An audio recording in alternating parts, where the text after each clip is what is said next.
What's up, everybody, and welcome to another episode of Reel Me In, a movie podcast where you didn't really ask for it, but hey, we're going to give it to you anyways. This is a podcast where we talk about anything, everything, and, well, anything about movies. I'm one of your co-hosts, Chase Lee, and hey, guys, listen, if you were searching on the web for another movie podcast, and you don't know where to go, and you're just kind of like, which one am I going to pick? There's thousands of them out there. I'm just keeping it real with you guys. And you accidentally stumbled across ours. You came inside the door, and you're like, what's this Reel Me In business? What are we doing here? Don't be scared. Come join the community here. We love just talking about films and just geeking out over fictional characters, and this is how important our lives are. So come on, join the podcast. It is a lot of fun. If you are new to the show, welcome once again. If you're a returning listener, welcome back. What we typically do is we'll go over some movie news and some movie trailers that drop throughout the week and commentate on them for you guys, and then we will have a review or reviews of some movies, and then of course box office results to accompany that. We might review a blockbuster, an indie film, a couple indies, a couple blockbusters, mix it up, just give you guys a full spectrum of the industry. That is what we like to do here, and not pigeonhole ourselves into just doing blockbusters. This is episode 238, and so the main review in question, the one that will be under investigation, will be Dwayne Johnson in another movie in 8 months. That would be 3 movies in 8 months. That would be Skyscraper, directed by the guy that did Dodgeball. So that should be a hoot and holler to talk about. And then, of course, Joel's got some mini reviews, but of course, he's not going to reveal those until we get to the very end, because what's the point of telling you guys now? We're going to surprise you guys. So Joel will have a couple of those as well, and that is where we're at. So speaking of the Joseph, Joel, how are we doing this week? Pretty well, yeah. This is a new thing that we're going to try to do instead of just telling you at the forefront what I'm going to review. If I review something, I'm generally going to. If I have an extra review, is I'm just going to kind of lead into it after our main review, and then you'll be flabbergasted by my choices, or maybe you won't be, knowing me. But in any case, my week was pretty eventful. I kind of crossed the threshold in some training that I'm going through with court reporting, and so I'm moving on to another part of that, and it was pretty exciting. So that was the big thing this week for me. And then I saw several movies, and so it's going to be interesting to review Skyscraper this week. Let's just say that, especially in the face of my other reviews that I have for you guys. How was your week? Well, I'm not going to say that it's going to be deja vu, but reviewing Skyscraper will be Rampage deja vu all over again. But my week was pretty good. Just catch up on the good old Game of Thrones, Eastbound and Down. Not really watching anything new, but I can tell you guys, I can't review it, but I can tell you guys right now that I have seen Unfriended Dark Web, and that was an interesting film experience. I don't care what anyone says about this series. This isn't really reviewing it, because this pretty much just falls in line with the first one. If you can make a movie through a computer screen and a Skype call and make it interesting, then you have already won a point in my book. I don't care who you are. If you can do it, you can do it. Did this one do it? I don't know. But I did like the first one, and I did see the second one, so there is that for you. I'm seeing Sorry to Bother You this week, as well as 8th grade, and I'm seeing 8th grade twice, because Joel and we reviewed it on the festival podcast, and of course my solo reviews on my website. Joel's will go up when it opens in Dallas, so that's a lot of fun. But other than that, a pretty chill week. It's in the middle of the summer, and it is hot to the touch. Do not walk outside; you will burn your feet. And it's like 178 degrees outside right now. It's insane. Yeah, like you're gonna die. I've had a couple of heat strokes this summer. I'm not joking, by the way. I've had a couple of heat strokes, and they are not fun. But before we get into this episode, I know I'm super excited. And, Joel and I will work out the details in terms of what we're gonna do in terms of just watching news drop and trailers drop. But man, Joel, it is that time of year, man. It is Comic-Con season. It is coming up on Thursday, and we're gonna have to just kind of keep an eye out on what we're gonna talk about. Yeah, and I think that we did it last year, and we're just gonna do it again this year, which is basically we're just gonna have the news segment and trailer segments are going to be just Comic-Con. We're not gonna talk about the stuff out in the outside world. We'll push a lot of that up unless there's like something huge that has to be talked about, that week or something. I doubt it. But otherwise, we're just gonna focus on the Comic-Con news and trailers that drop, and that's gonna be it. That's gonna be Comic-Con Central.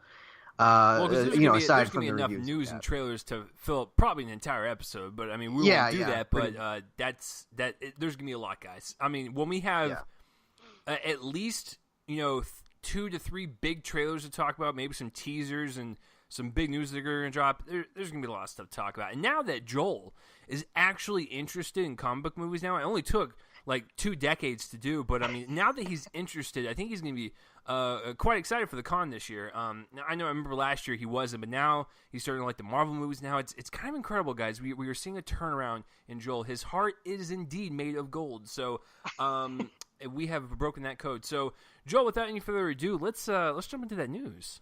Yeah, so not a whole lot happened this week, but there is one gigantic kind of thing that we'll get to at the end. Before that, we got to do some casting news. So in one of the most perfect bits of casting I think I can ever think of, like in recent history, Winston Duke, who of course is in Black Panther as M'Baku, and the general MCU, is going to be playing the late MMA fighter Kimbo Slice, who, of course, was known as a backyard legend up until his death in June 2016. And that's like perfect. If you look at a picture, I mean, he's going to have to bulk up because Kimbo Slice was insanely huge, but this is pretty perfect. Just in terms of an actor who fits the role, you probably wouldn't be able to find a better one. There's also the news that Jeremy Renner is going to be joining Jamie Foxx in the new R-rated Spawn adaptation, and we don't really know who he's playing, but in any case, it's gonna be interesting to see him join something like that. I don't think we've really seen him in something akin to that before. I mean, it's very different from the MCU and Mission Impossible and the whatever he was trying to do with the Bourne franchise and all that. Very different. So then a big coup for Star Wars is that Billy D. Williams is going to be coming back as Lando Calrissian. This only makes sense. I feel like he's probably been hiding out, and since Han's death in Episode 7, and so it'll be interesting to see how he's evolved. And obviously, it makes sense that right after we get to see young Lando and Solo, that we get to see the Lando that we know in a proper episode. So yeah, that'll be very, very interesting. It'll be a nice little kind of fill in for that particular group of people after Carrie Fisher's death. Which will cause unspoken things for Leia to see a character like this in that particular part of the story come back. I'm a fan. Also, this is something that I don't really know much about, but Jaimin Hansu is going to be playing the Wizard in the Shazam DC adaptation. And let's see, who's going to be directing that? Oh yeah, the guy who directed Lights Out and Annabelle Creation, David F. Sandberg, is going to be directing that one. It's got Zachary Levi. It's apparently going to be a lot more comedic than some of the other DC movies, which is a good thing. And it comes out in April, which is really interesting considering that they just cast this role. So I don't know what's going on with that movie, if it's going to move. We'll see. And then the last bit of casting news is a new project. It's a film called 17 Bridges. It's going to be coming from Styx Films, particularly producers Anthony and Joe Russo, who of course are the directors of these recent Avengers movies and Captain America movies. They're going to be producing this film, which is about an NYPD detective played by Chadwick Boseman, who is given a shot at redemption after being involved in a controversial event. He's given a shot at redemption by being thrust into a citywide manhunt for a cop killer. So that's an interesting premise. Certainly, there's a lot of potential there, and they got a Game of Thrones director to head it up, Brian Kirk. I've never heard of that person, but in any case, a couple of relative newcomers to the film world behind it, with not only Kirk but the screenwriter Adam Mervis. I don't think he's done a lot. So yeah, not except for the Lando thing, not a bunch of huge news. But I got to say, my favorite bit of casting news is Winston Duke as Kimbo, because I'm telling you, they are it's just perfect casting. So I'll hand it over to you for your thoughts on all of this. Yeah, no, I totally agree with you. Now, I got to be completely honest with you. Before Black Panther and Avengers Infinity War, I hadn't seen really that much of Winston Duke and other projects. However, his small little bit in Black Panther and even his little nugget in Infinity War proved to me right then and there that this guy's a great actor. And when you look at Kimbo Slice next to Winston Duke, if you reverse Winston Duke's a beautiful top head of hair to a beard, then he looks like Kimbo. It's incredible. And so I think this is perfect where, he starts out big, he gets a lot of recognition from Black Panther. It's one of the highest grossing movies of all time. Then in Infinity War, another highest grossing movie of all time. Now it's time to actually put your money where your mouth is and show us what it's like to be, a master at your craft, and get down into a meaty role. And I think it should be pretty well for him if the movie is delivered properly. Now, we have seen boxing and MMA movies before, to where, yes, the actor playing the main character is good, but maybe the movie around it kind of falls apart. But I believe that Winston Duke's agents are not going to mess this up as their one kind of opportunity to diverge from the Marvel Universe into something else. And if this is his first kind of big project outside of that, I think that's a good choice. Jeremy Renner joining Spawn. All I got to say is this. Jason Blum, my man, he has got an Oscar winner playing Spawn and an Oscar nominee in another role in this movie. This is crazy. I didn't think he'd actually get big actors to do any of these roles in a Spawn remake, but God bless Jason Blum. Billy D. Williams in Star Wars 9, cool. Lives, dies, who knows? I'm still excited to see Episode 9, because I guess I'm a part of the minority online because I love Last Jedi, and so I'm excited to see the follow-up and see where everything goes.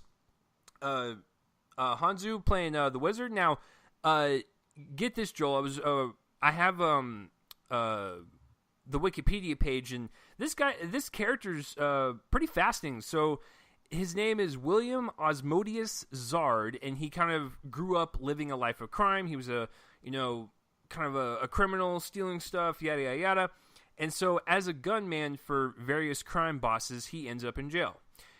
With the passage of time in jail, he formulates a strategy to become a specialized kingpin. In order to accomplish this task, he moves to Tibet and trains under a proficient, I think that's what it says, sorry. And I believe the name is Lama, and Lama is in the mystic arts of illusion and deception. And so under his training, he actually slays his master, and he returns to the United States, and he embarks on a career as a criminal magician. That sounds awesome.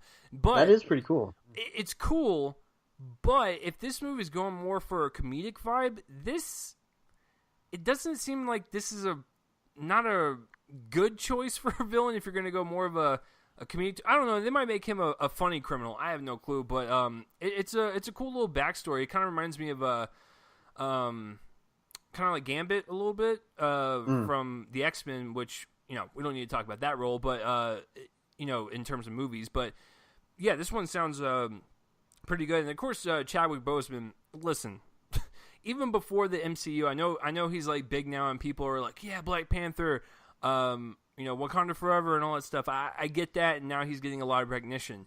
But man, the guy's been a talented actor for, 5 or 6 years now. Like he's portrayed 3 real life people already. By the way, he's been in other smaller films.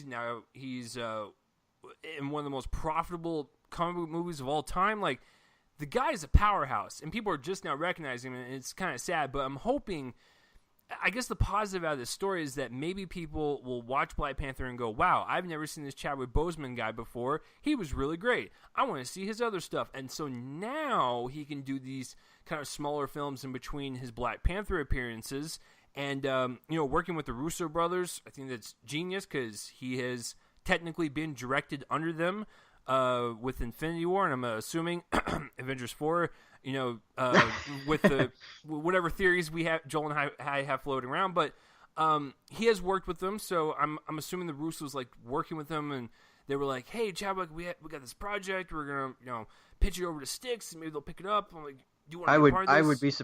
I would be surprised if conversations did not happen on that set. Oh, I'll guarantee. Like for this, just kind of.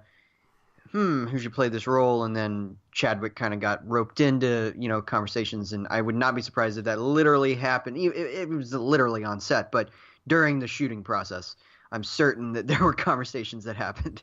I mean, I would be stunned if there weren't, because that's where a lot of these conversations take place. Correct. People are involved in, projects with people, and then they get, rope them into other ones and all that. Yeah. So it's, totally makes sense. But yeah, that's all I got on the casting. I think, to be honest with you, Joel, I think all of these picks are pretty solid for all these castings. So yeah, it's a pretty good week for casting directors. Yeah, right.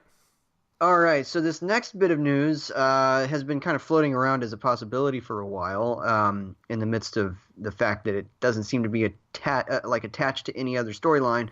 But there's a standalone Joker movie that's been, thrown around for a while, directed by Todd Phillips, supposedly produced by Martin Scorsese, although I'm hearing that that's actually falling through.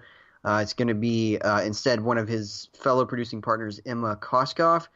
In any case, Joaquin Phoenix was kind of the internet's, maybe he's going to play it. And then it happened, and now it's actively happening. It's going to be shooting this fall. It's from, like I said, Todd Phillips, who is moving from the Hangover trilogy to this, which is really weird. I don't know. The only reason that I'm interested in this is to see what Phoenix does with the role, but I still just don't believe that this is at all even remotely necessary. If it's rated R, fine, whatever. That doesn't immediately justify its existence to me. I can't imagine why this is very important at all. We don't have a title yet. I assume that there's probably going to be one during Comic-Con, maybe. But yeah, I don't know. Apparently they're shooting for a late 2019 release, which is stunning to me considering how full 2019 is. But yeah, that's this. Do you think that this is even remotely necessary? Okay, so I've kind of changed my tune a little bit. I remember when we first talked about it, I said it's unnecessary, but if it has to happen, I actually like the, ingredients involved to make this movie possible. Now that it's actually happening, I want to see this. I have always respected Joaquin and what he picks in terms of his projects, because he's very, very picky. So he must have read this script. He must have had a meeting with Todd Phillips. He must have had a meeting with Warner Brothers. And if they were that convincing to have him be persuaded to come on board, then you know what? I'm on board now. And I think if he could actually tap into a character study type of film like he did with You Were Never Really Here, I think something good can happen. Now, it could be complete train wreck, but I think something decent at least could happen, and I want to see a different interpretation rather than what Jared Leto gave us. Jared Leto is also a great actor, but he is not meant for that role. And I'm also going to back up Todd Phillips. I know a lot of people are going to be like, oh, it's the road trip guy, the hangover guy, old school, he's the comedy guy. Not really. If you guys have missed his little movie that came out a couple years ago, War Dogs, that's more of a dark comedy, crime suspense film. Like it's kind of like this weird blend, and I thought he did a pretty good job with it. And if he can just kind of take that tone with it, I guess, and apply it to the Joker standalone, I think it could work. And I've actually seen, because I own it, the Killing Joke, the animated DC movie, and that actually kind of taps into the Joker's origins.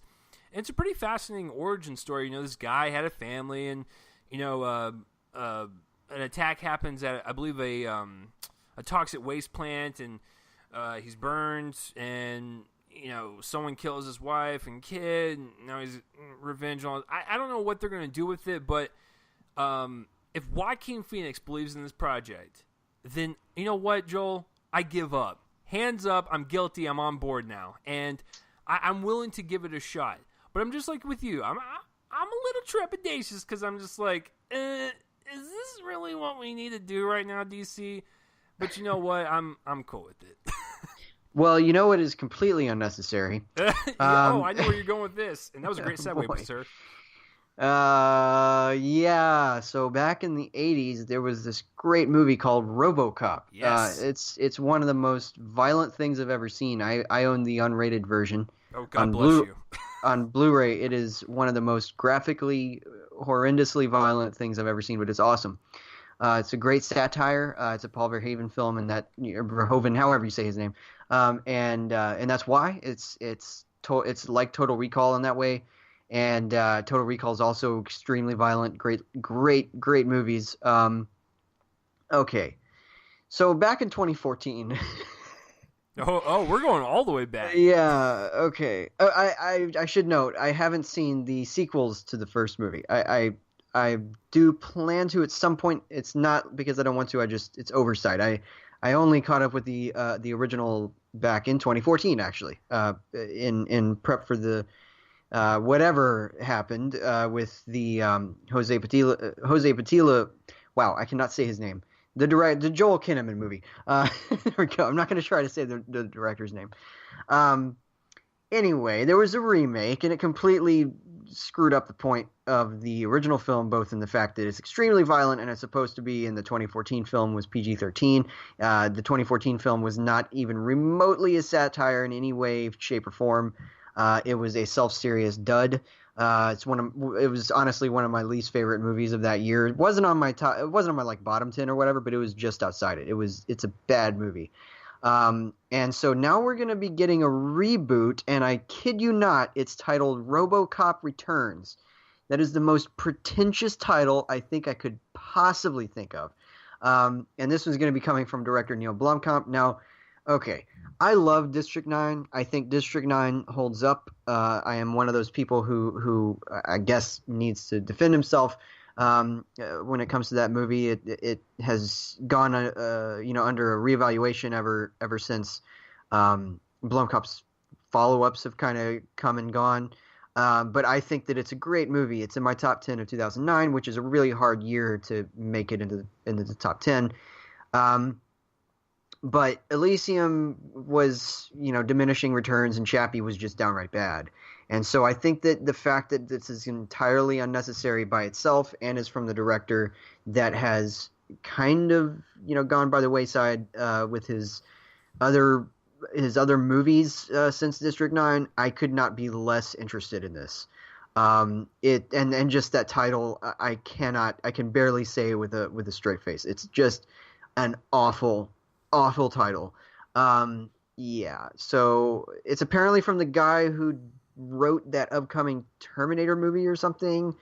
So I guess that makes sense that the same guy would write them. But I really, if this works, it needs to be a satire. And the apparently there's a plot line, and I'm going to read that. Anarchy reigns, and the fate of Detroit hangs in the balance as RoboCop makes his triumphant return to fight crime and corruption.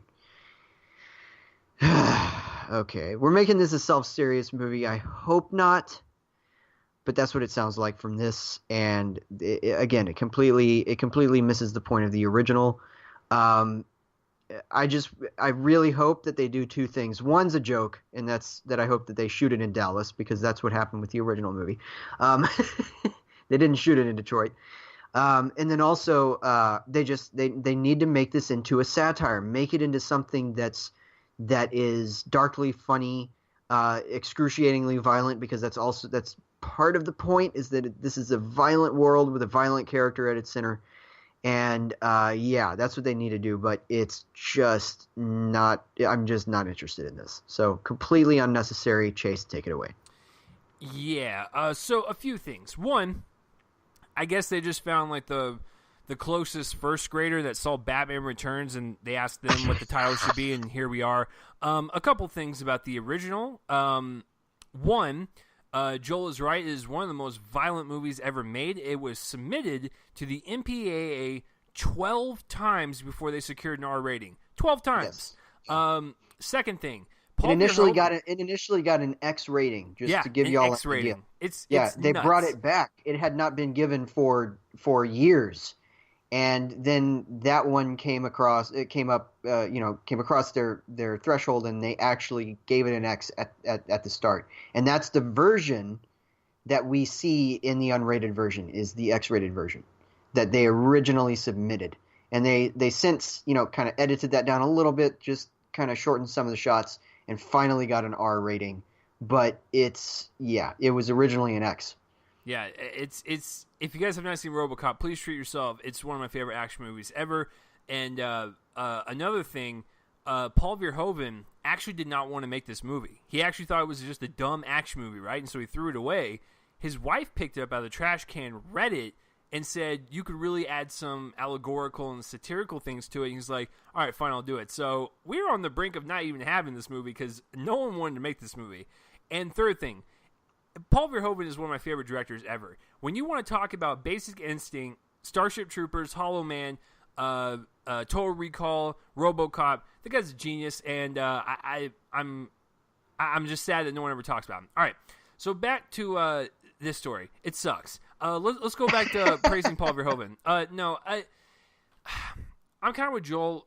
I like District 9 a lot. I still remember seeing it in the theaters, and I was blown away. I seriously think it was one of the best movies that year. However, Neil did not want to kind of go outside the boxes a little bit. So Elysium was more of the same. It was whatever. I didn't really like it or dislike it. It was whatever.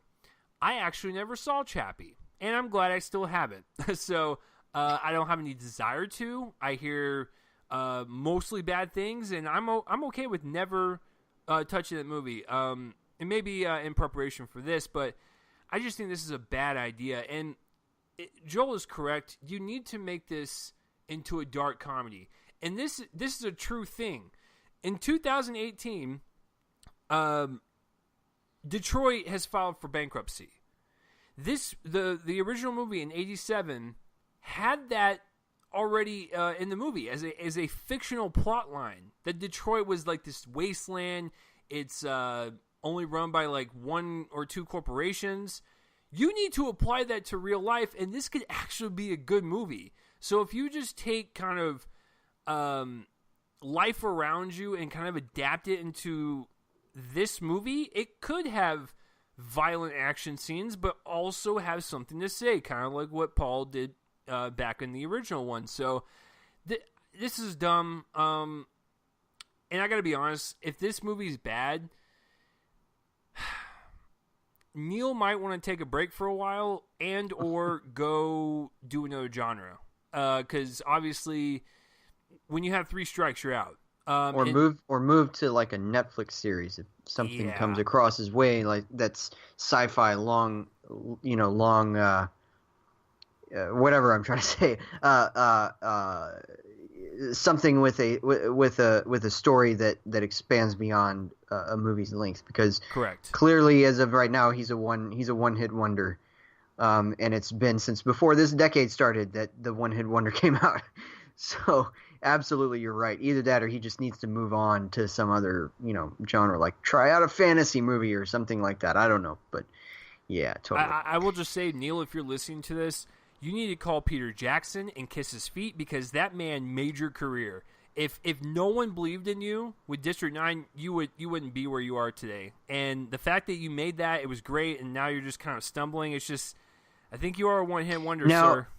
Now, something I just noticed. Apparently, this is going to be a direct sequel to the first film, because it's going to be a retooling of the script that was written that never came to fruition. So maybe this has some potential, but again, if it didn't come to fruition, maybe there's a reason for that, and maybe it's just not a very good story. I don't know. It might have been a studio thing. Well, and for the love of God, please change the title. I don't care what you call it, just not Returns. Yeah. No. Oh boy. RoboCop Begins. No, I'm just kidding. It's even worse. Go back to Returns. Go back to Returns. RoboCop Comes Back is a better title than RoboCop Returns. Oh my God. RoboCop Re-Arrives. I don't know. All right, guys. The last bit of news is kind of a good news, bad news situation. So the good news is that Black Widow has a female director, and that director is Kate Shortland, who's kind of she's more of an international art house director than somebody in the mainstream. She's done a couple movies, Laura, which was a Holocaust movie from 2013, and Berlin Syndrome, which came out last year, had Teresa Palmer in it.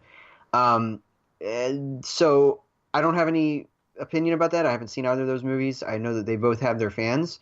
So she kind of beat out several directors who had made the short list, including Ama Asante, who directed Belle with Gugu Mbatha Rao a few years ago, Maggie Betts, who kind of came into fruition last year with a movie called Novitiate that I never saw. Also, Melanie Laurent, who was in Inglourious Basterds, is also a filmmaker. She was on that roster. And then Kimberly Pierce, who made Boys Don't Cry back in the day and did Stop Loss, a couple documentaries. Was also on that list, but Shortland made the cut. Now that's the good news. Oh boy, here's the unfortunate bit of news. The fact that this comes at a time when this movie's now going to be tainted. So as we reported last week, Scarlett Johansson was cast in a movie as a transgender man, and then gave some, her rep kind of gave a little bit of a quote that was really insensitive. Now she's backtracked on that, and she said that she learned in the last week that it was insensitive and all of that. So she's apologized for it, but don't you agree that essentially this is now kind of tainted by that, and people are still going to associate the two? And that, I mean, isn't that kind of what's happened here?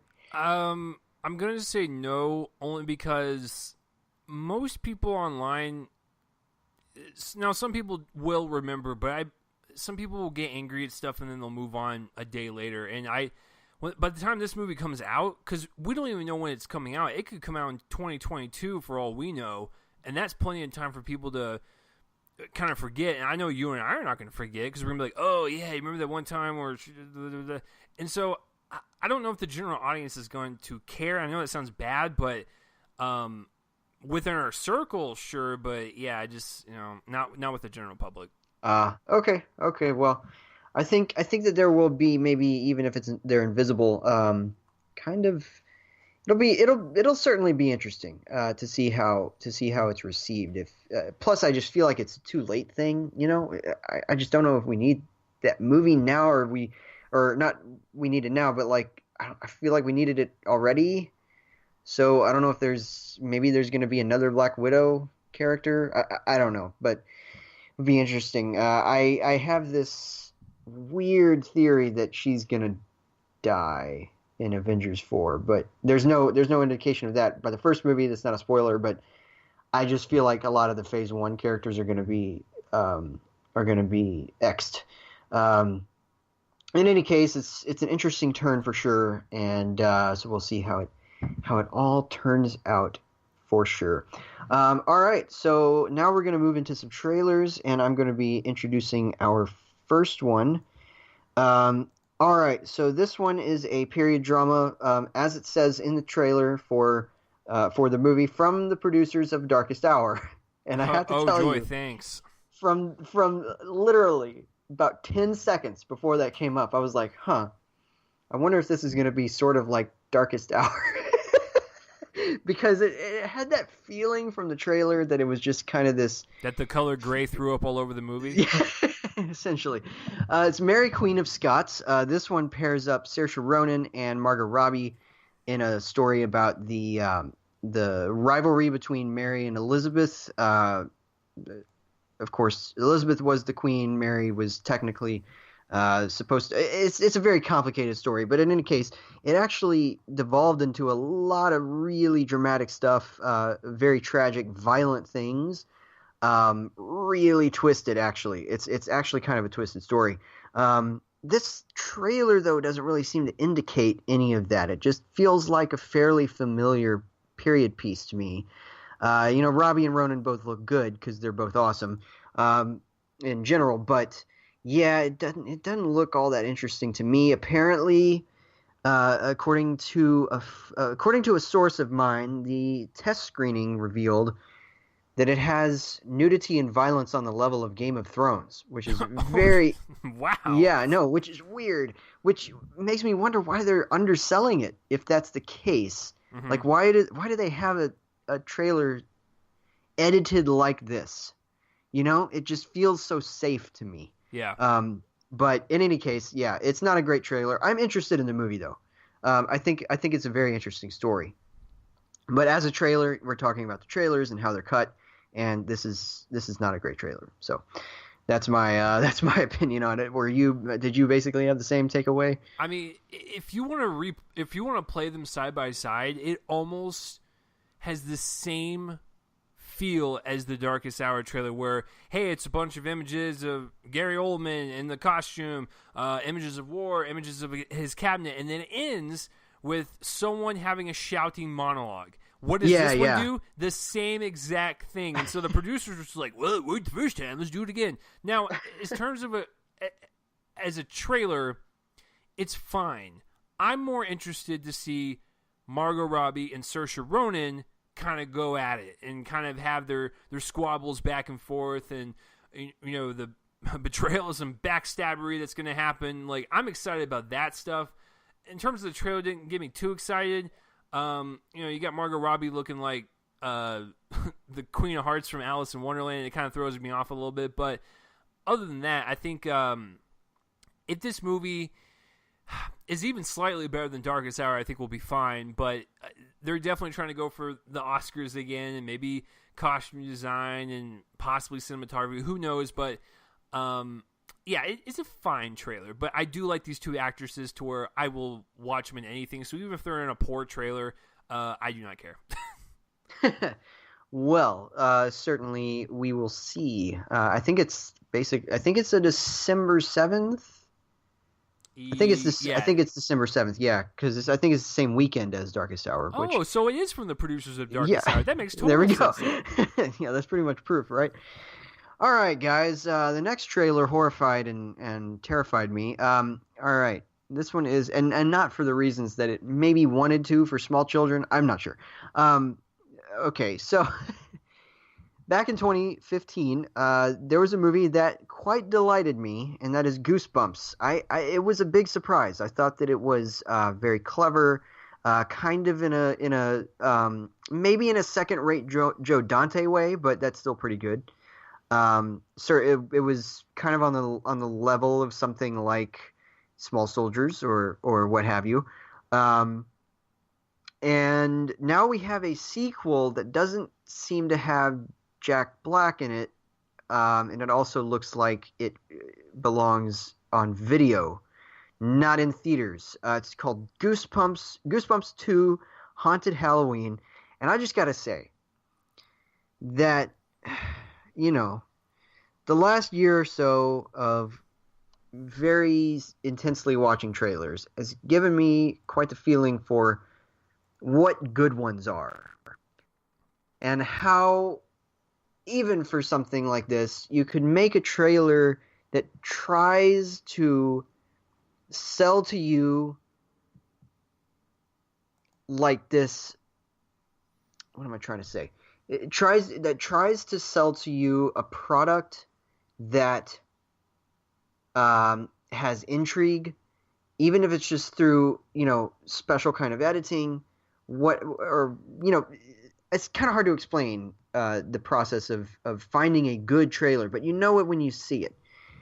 And all of the elements of that are missing from this trailer.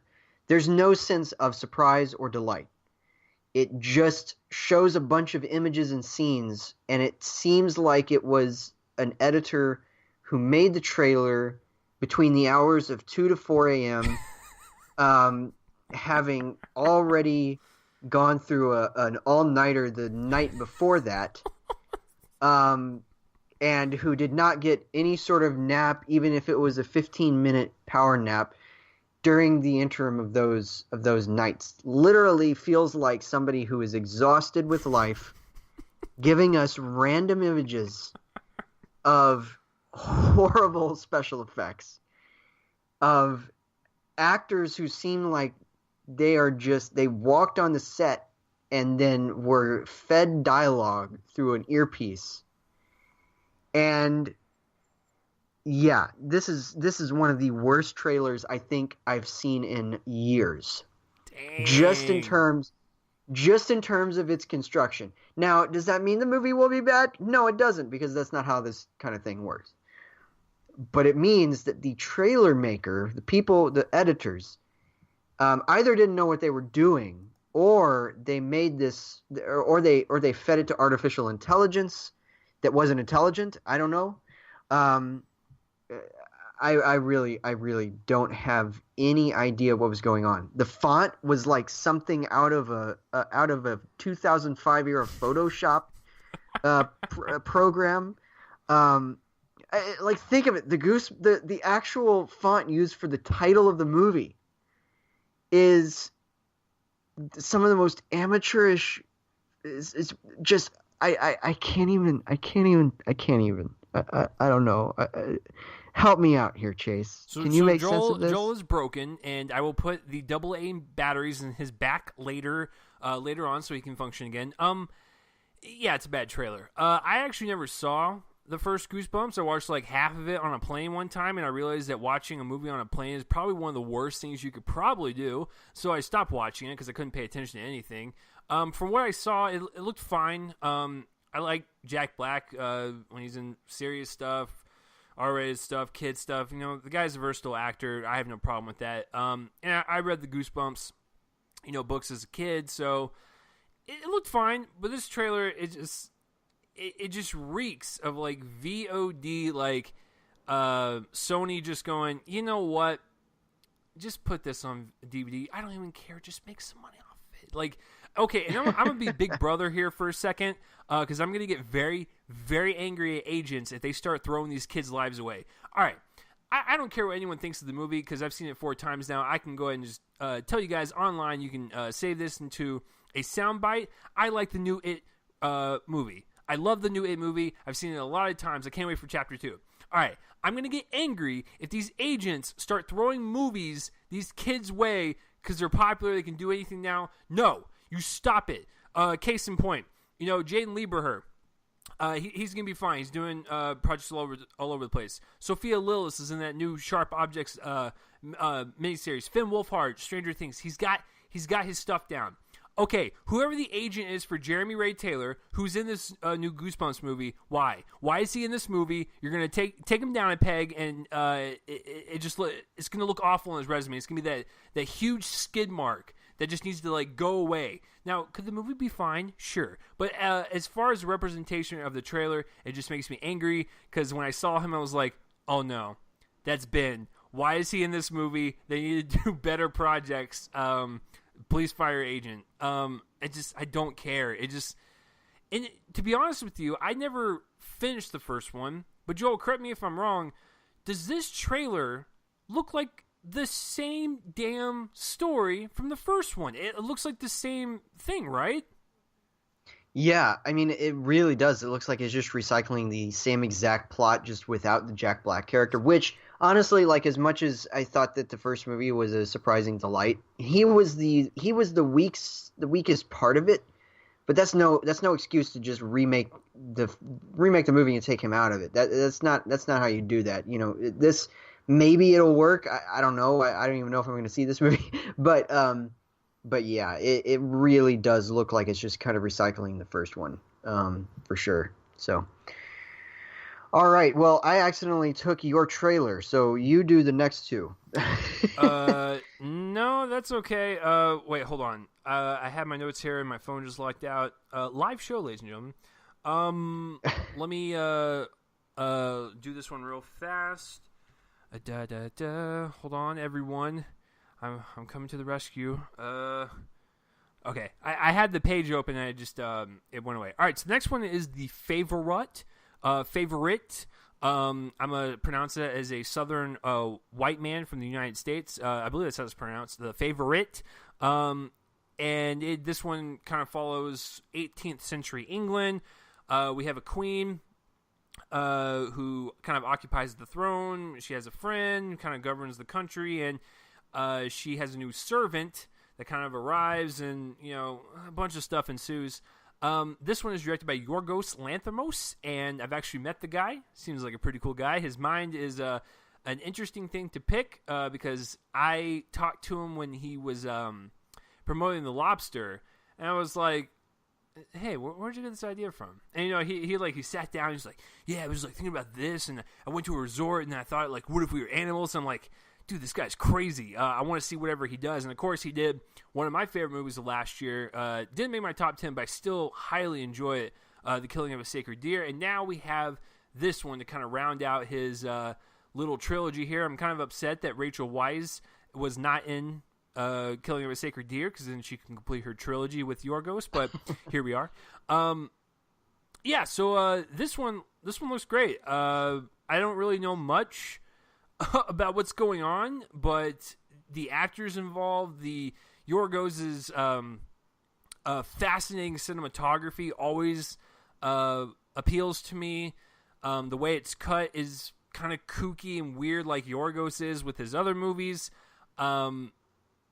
It's fascinating because The Lobster is more of like a dark romantic comedy. Killing of a Sacred Deer, I would say without a doubt, is a horror film, and this one is like a period drama comedy, kind of in Yorgos' eyes, and I think that's kind of cool. He's kind of bouncing around all over the place. Like I said, unless you go to IMDb, you have no idea what it's about, but when you watch the trailer, I think you're just intrigued on a visual level, and I like all these actresses involved, so I'll take a dive, Joel. I'm ready to see Yorgos's kind of roundabout with his little trilogy here. What'd you think of The Favorite? So this is handily my favorite trailer of the week. Yeah, it looks excellent. I this is so my thing. I love these twisted. This is what I hope Mary's Queen of Scots is like. Yes, I really hope. Because that one has a potential. It's just that they don't really sell it very well. And this one sells it as the weird, wild, wacky thing that it is, likely. And I love the cast: Rachel Weisz, Emma Stone, Olivia Colman, who is terrific. And I love this trailer. I think it looks totally twisted and off the wall, off kilter. Everything a Yorgos Lanthimos movie is, and I love Dogtooth. I love The Lobster. I love The Killing of a Sacred Deer. I really am a big fan of this guy. So really hope that this streak continues for sure.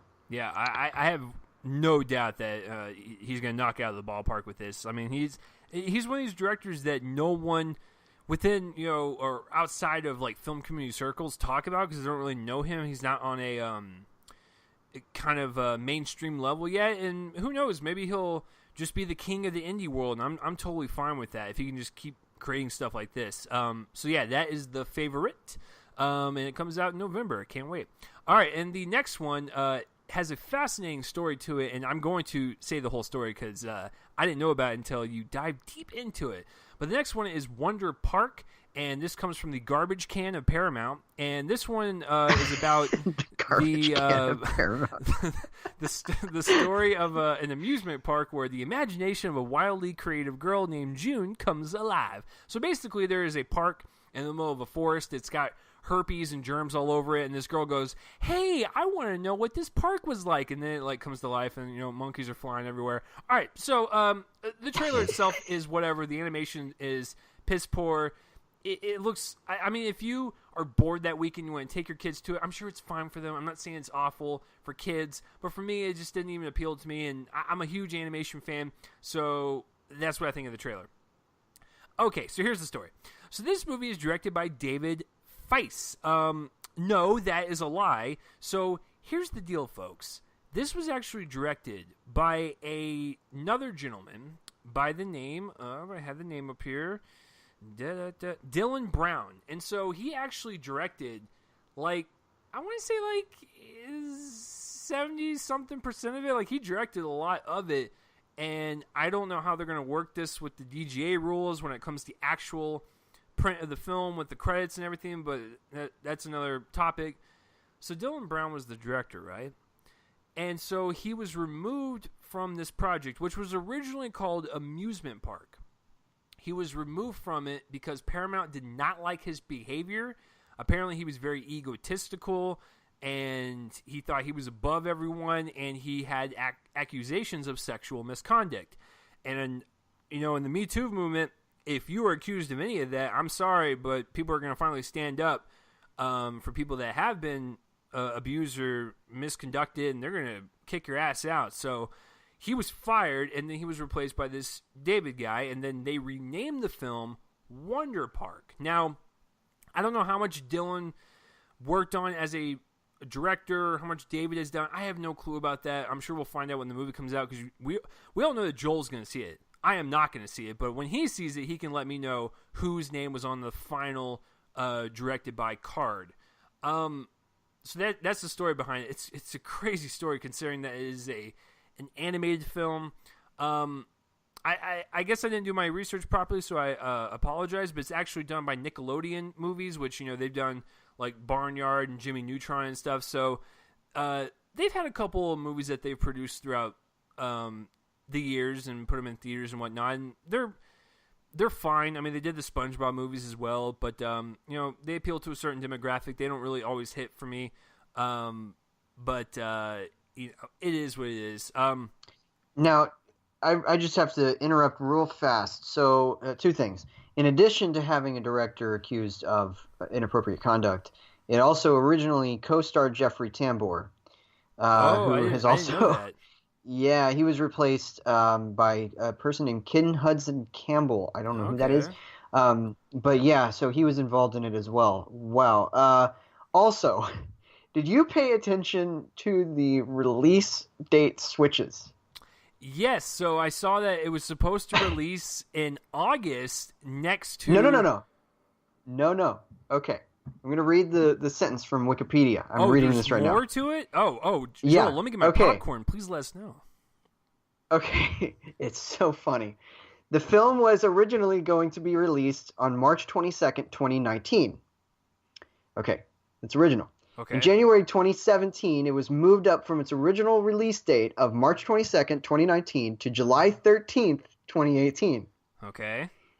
So literally this last Friday. 2 days ago. Yeah.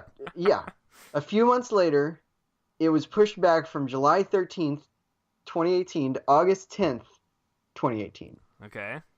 And by August 2017, it was pushed back for a final time from August 10th to March 15th, 2019. So it went from being released 1 week to literally after several shifts to the previous week from its original date. It was ultimately only pushed back 7 days. Paramount's a smart company. Yeah, wow, that just kind of adds like on top of the crap Sunday that's already forming with this movie. And it's sad to happen to a kids movie because, you know, kids are not going to really understand all this like behind the scenes drama. But for the parents, though, they're going to be like, "Oh wow, this is the movie that we're watching, kids." And also, just a little quick thing before I let Joel have his way with this movie. This movie cost $100 million. Where's that money? I mean, when you have movies like Incredibles 2, which I believe was probably like 20 or 30 million more than this one. The animation looks crisp. It looks realistic. It's colorful. It looks like a comic book in some scenarios. This just looks like ass, dude. Like, I just don't understand how you can spend that much money on an animated movie and have it look like a 2-bit Nickelodeon show that premieres at 3 a.m. next to like a Burger King commercial. It looks, it's odd, man. It's odd. Yeah, it looks pretty unfortunate. The thing about it is that the story looks completely dull. It doesn't even look like an It doesn't even look like an interesting disaster. It just looks like something that's going to be a disaster. Weird thing is that that the screenwriters for this movie are the writers of Mission Impossible: Ghost Protocol. Oh God. Yeah, Josh Applebaum and Andrei Nemec. Now, of course, they've also written, like Teenage Mutant Ninja Turtles 2 or whatever.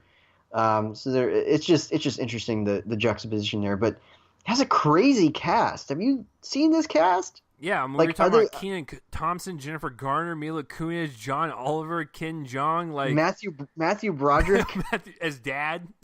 as dad, yeah. Jennifer Garner and Matthew Broderick as mom and dad is pretty good. It's actually pretty those good are definitely casting. moms and dads. Yeah, it looks completely uninteresting, and the visual style looks totally generic and well, and that's what I was going to say. I'm kind of along with you, where it looks boring even for kids. Like it's like where's the magic to this movie? And it looks completely dull and lifeless. Yeah, it looks pretty bad. It's fascinating that it exists. Yeah. For sure.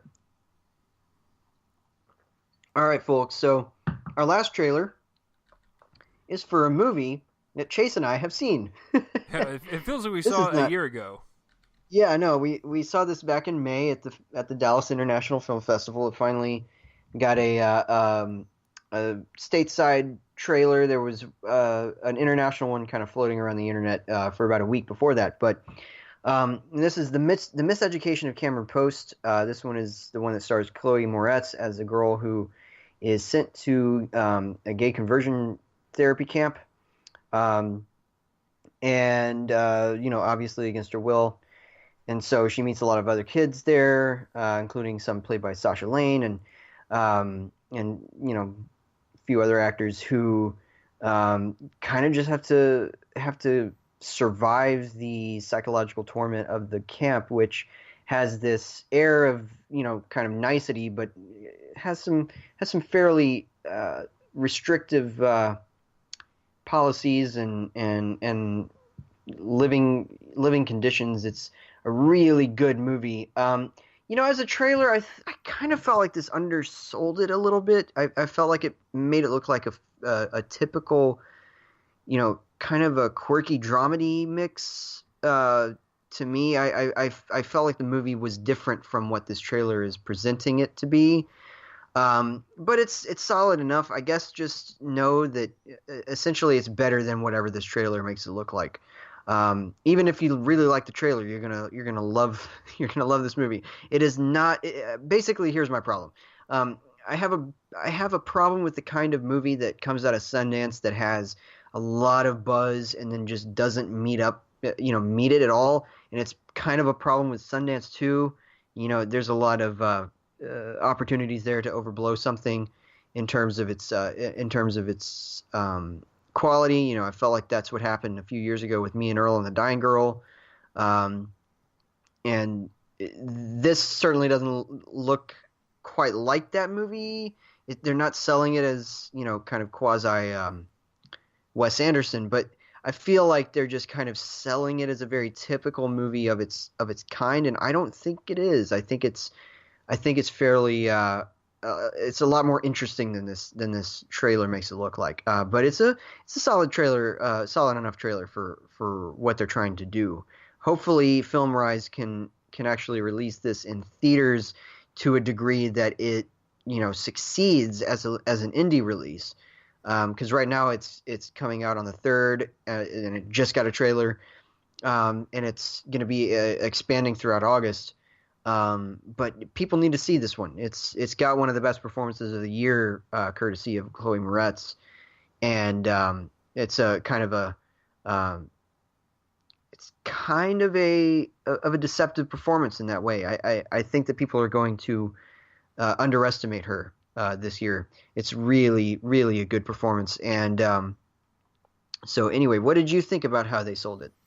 I kind of agree with you. They made it a lot kind of just uh, traditional and a little lighter than what it actually is. I'm telling you right now, as you know, Joel and I have seen this, and we're telling you that it is a lot heavier than it is marketed. Now, there are moments of levity, moments of kindness amongst the friends that kind of form within this clinic and try to help each other through it and stuff. But there's a lot of heavy stuff in this movie, and it's a really great movie. But this movie just kind of makes it seem like it's just another generic kind of movie within this genre, and it's just no, that's not the case. And so the reason why I picked this trailer for the week is because there's no really real reason for us to review it. But when I watched the trailer, I felt it kind of misunderstood the movie, so that's why I kind of threw it over to Joel so we could just both ensure you guys that this is one to not miss. And so if it comes by your city, please track it down. I know it goes to other cities August 10th. It kind of expands that week, so hopefully it comes to your city. And if you want to watch a really great movie with a really great performance, which it's not one of these performances that is screaming for an Oscar or anything. It's one of those that it starts out kind of how Chloe Grace Moretz always is. She's charming, she's likable, and then she gets sent to this conversion therapy camp. And then as the movie starts to unravel, her character starts to become more vulnerable, and she starts to unravel, and she gets into these kind of really emotional states, and that's where the punch is from this movie, and that's where it's going to get you in the gut. Honestly, it's Eighth Grade is about to come out, and that's kind of taking critics by storm in terms of the fact that it's this great coming of age drama, and it is. But I don't think it should swallow up this movie, which certainly is a little both kind of take place over the course of a week or so. It seems.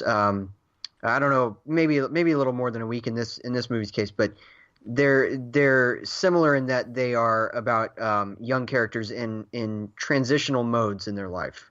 One's graduating 8th grade and going to high school. One's trying to figure out her own, trying to figure out herself while being forced into a situation where you have to repress everything.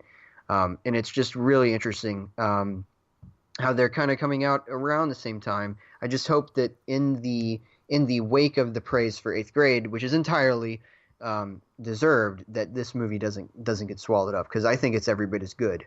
I think it's every bit as special, and so it's one of the best movies of the year for sure. And like right now, it's certainly still in my top 10. So I hope everybody gives it a chance. It needs help. I totally get what you're saying about Chloe Moretz. I don't think it's a traditionally Oscar, exclamation point role. But on the same token, ironically, Joel, it's one of the best performances she's done. It's weird. Yeah. I mean, I think it's one that deserves recognition at the Oscars. It's not one of those things where it would obviously be an Oscar performance, but it certainly is good enough to be nominated, I think. And I really hope Film Rise treats this well, because it could become one. You never know. You never know these days. All right, so now we are done with the trailers. My favorite was The Favorite. And I assume that was yours too, because we didn't really have, great things to say about the other trailers. Yeah, my favorite was The Favorite, and that's all I gotta say. All right, so let's get into our reviews, or our review and my reviews. So the first one's going to be our shared review, and this, of course, is Skyscraper. This is the new movie from Ross and Marshall Thurber, who last directed Central Intelligence, but he's most popular for having directed Dodgeball, A True Underdog Story, back in 2004. This is a complete change of pace, to say the least. This one's an action film that stars Dwayne Johnson as a military veteran who lost his leg 10 years ago, and now in a hostage situation gone awry, and now he's basically a security consultant, and he's been hired as safety assessor for the tallest building in the world. and it is definitely the tallest building in the world. This one is called the Pearl, and it's twice as big as the Burj Khalifa, and 3 times as big as the Empire Strikes Back. Wow, the Empire State Building. And so essentially, what the movie is about is some terrorists have infiltrated the building in order to get some sort of hard drive thing from the creator of the building or the builder of the building, played by Chin Han, and Johnson's character's family, including his wife, played by Neve Campbell, and 2 children, are trapped on the exact floor that is set on fire by the terrorists in order to kind of spread the fire upward from around the middle of the building. It's a building that houses in its center a functional park, and at the top there's a forthcoming tourist attraction that utilizes a lot of mirrors to give you the idea that you are suspended 3,500 feet in the air, which I don't know why that's a tourist attraction. Seems like it would cause terror, but in any case, that's basically the plot of the movie, is that Dwayne Johnson's character's got to save his family, and Chin Han's character's got to avoid the terrorists. So it's not a very complicated movie, guys. It's a fairly simple, Die Hard riff.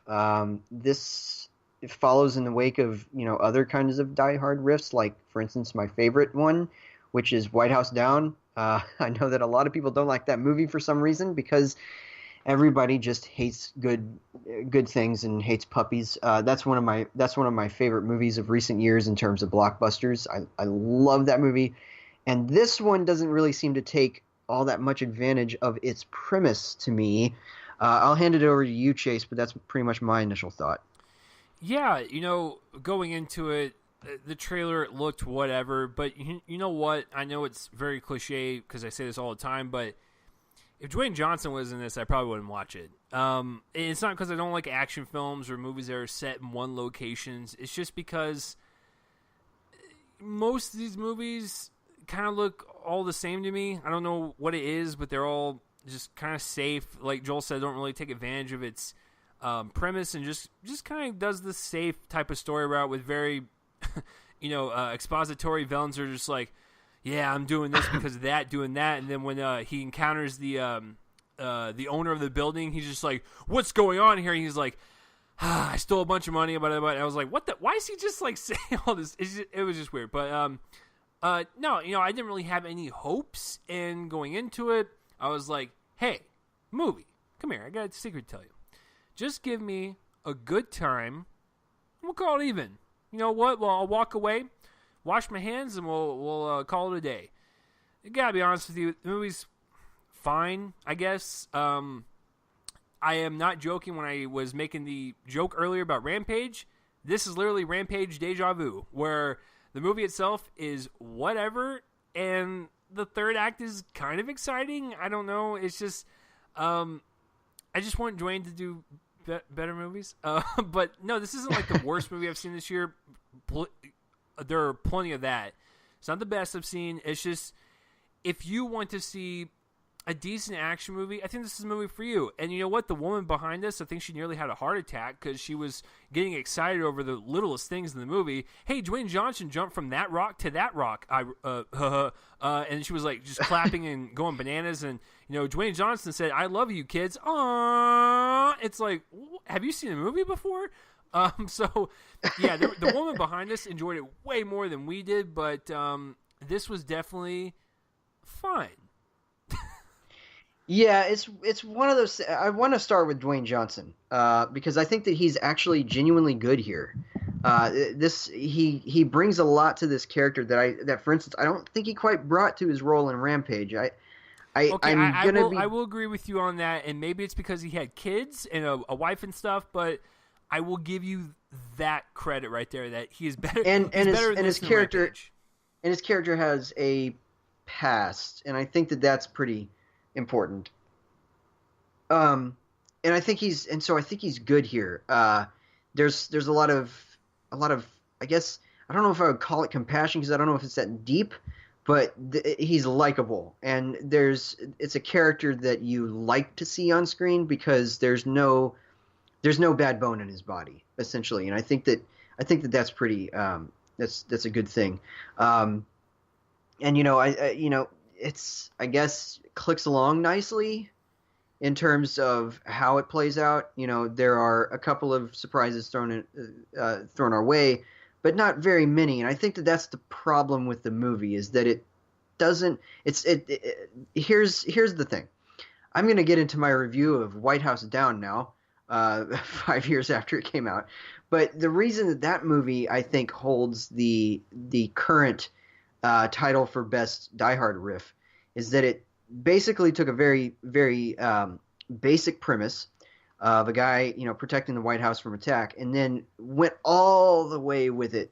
In fact, it went so all the way, it did more than it needed to do. And I mean that in the best way possible, because you had this feeling by the end of the movie that at any point World War III could start, and you wouldn't be surprised by it, because it throws so much at the audience. The use of NORAD, for instance, as a way to enact the 25th Amendment is the work of genius. Just the darting tour that we get of the White House, in all of its ins and outs. It's a great use of production design. And this movie is very, very, very simple, to the point that I think it's extremely, extremely simple. And that is to its discredit. I think it could absolutely have done so much more with this premise than just give us a guy saving his family and an entrepreneur, trying to protect some sort of hard drive.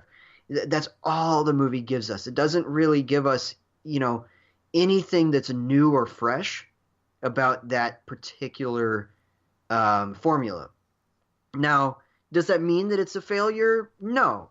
Like some major failure? No. I don't think it works, so it's, I guess, a failure in that respect. But there is a movie here that could have worked if it had opened up the scope of its imagination a bit. As is, I think that it's really, really a safe kind of very, very generic action thriller. So, now, there are good things here. I think that some of the action is well staged.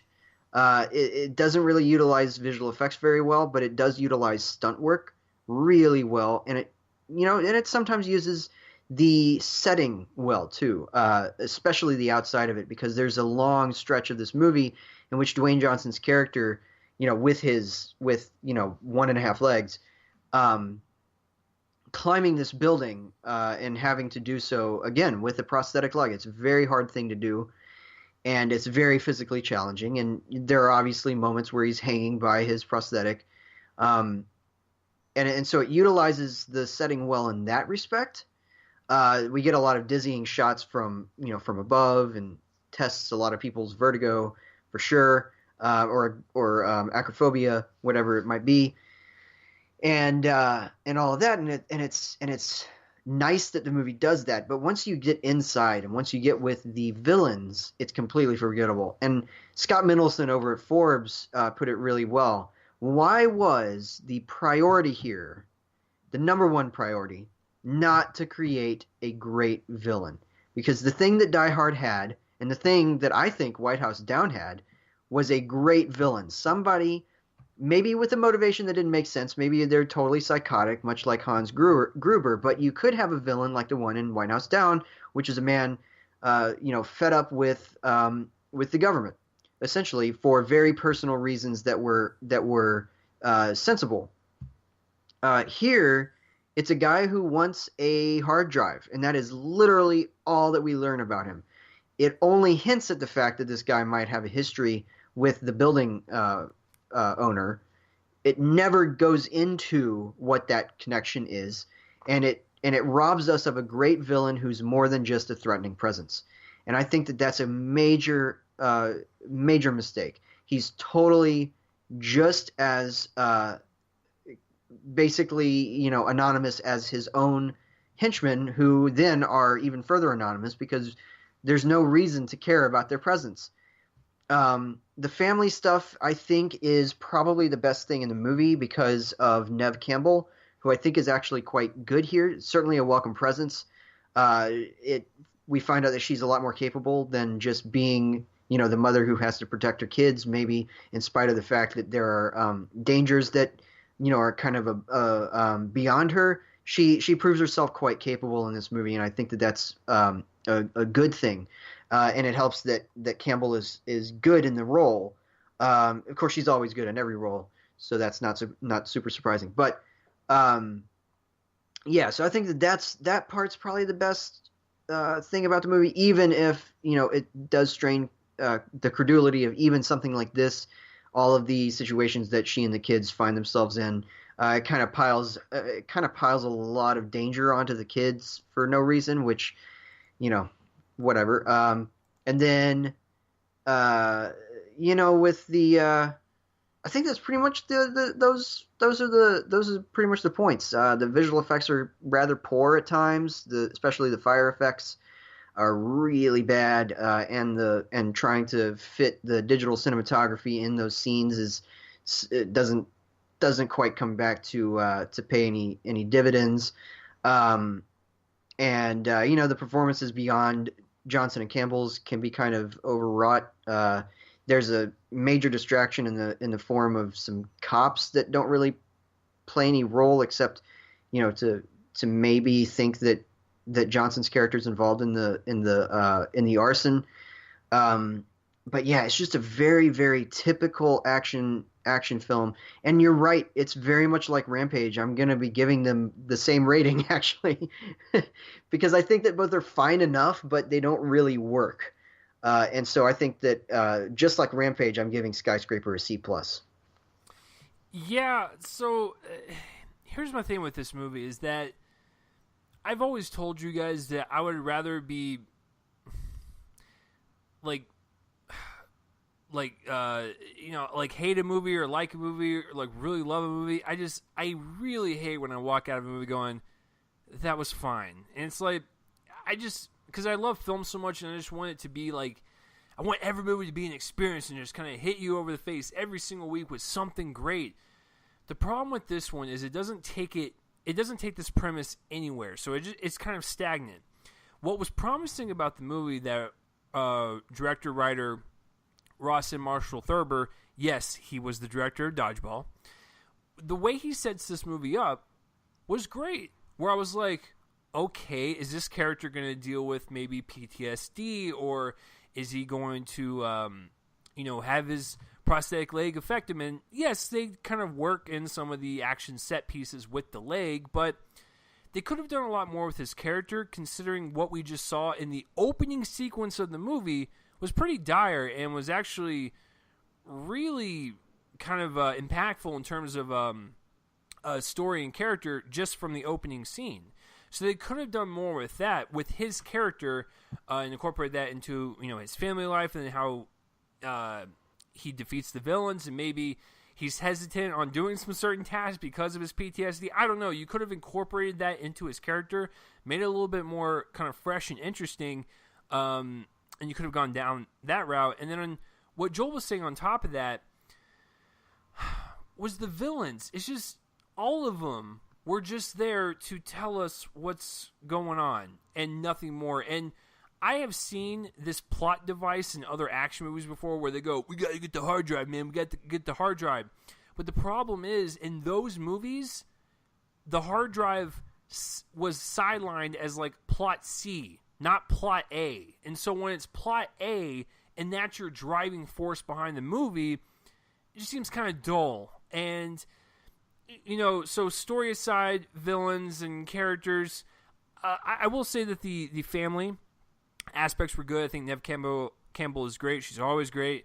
And her bouncing off of Dwayne was really nice, because as Dwayne gets, more used to these types of films, he starts to get a little better as he goes along. And when you have an actor of Dwayne's level, which is, he's a fine actor. He's decent. He's serviceable. To a Neve Campbell, where she's been in the business longer and she's a little bit more seasoned, when you have them go back and forth, he starts to kind of feed off that energy, and he starts to get a little better every time when he interacts with her. So that's kind of the positive with his performance, and his charm and his likability is there. But there is a lot of love and warmth there. He's just a guy that wants his family, and so he does it at all possible to get his family back. I think the biggest issue I have with this film is the action. I will agree with Joel that it's staged properly, and some of the cinematography is kind of jaw-dropping in the sense of like, oh wow, he's like jumping from this crane to the building, like establishing that wide shot just to see his body leap over in that arc. Stuff like that was exciting to watch. But here was the major downfall throughout the entire movie, and it was even worse in my opinion than the villains and just the lackluster story and underdeveloped characters. The CGI was bad, and it was to a point where I enjoyed watching The Rock do all of this stunt work, especially with a prosthetic leg, or like his character. And so I was like, this is cool, this is exciting, is as exciting as this movie can get. But the problem is everything around it was too CGI and too fake, where it pulled me out of the movie, and I couldn't get back into it ever. When they were doing more close-up stuff like in the building and he was fighting hand-on-hand combat, that was interesting stuff because Rock's a big dude. I love when he gets his way with all these villains in all these movies and just pummels them to the ground. That's great. That's fun stuff. That's what you want to see in an action film star.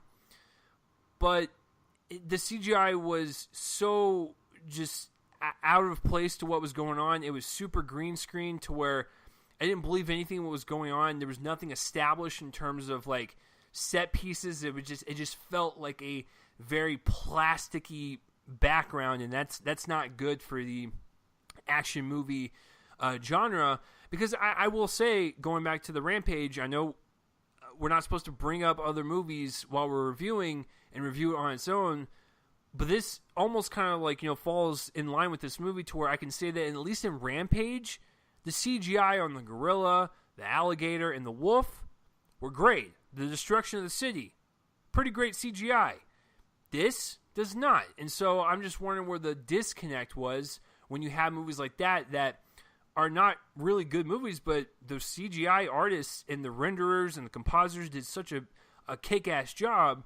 Then you get to this one, it almost seems like they went about halfway with it, and then Universal was like, oh, we got to release this, like, just throw it out there. So the CGI was definitely the worst part about it for me. And so overall, if you want to go to the theaters, watch a decent action film, or if you just want to watch something with The Rock, because he is charming and likable, and some of the stunts he pulls off are pretty well done.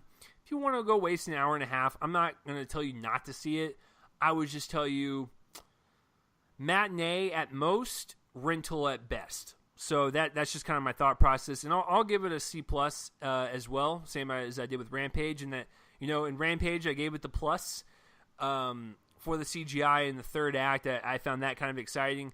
The reason I will give this a plus is because there were some sequences that were competently directed, and The Rock definitely makes these movies pop a little bit more. So he is definitely the I know this isn't a franchise, but I will steal this from SNL. He is definitely franchise Viagra. He does make movies pop in positive ways and in negative ways. So C+ for me. All right. Well, we're on the same page then. It's just kind of, there. All right. So time for my extra reviews, guys. So the first one that I'm going to do, let's see. All right. I'm going to say that the first one is the new documentary, Whitney.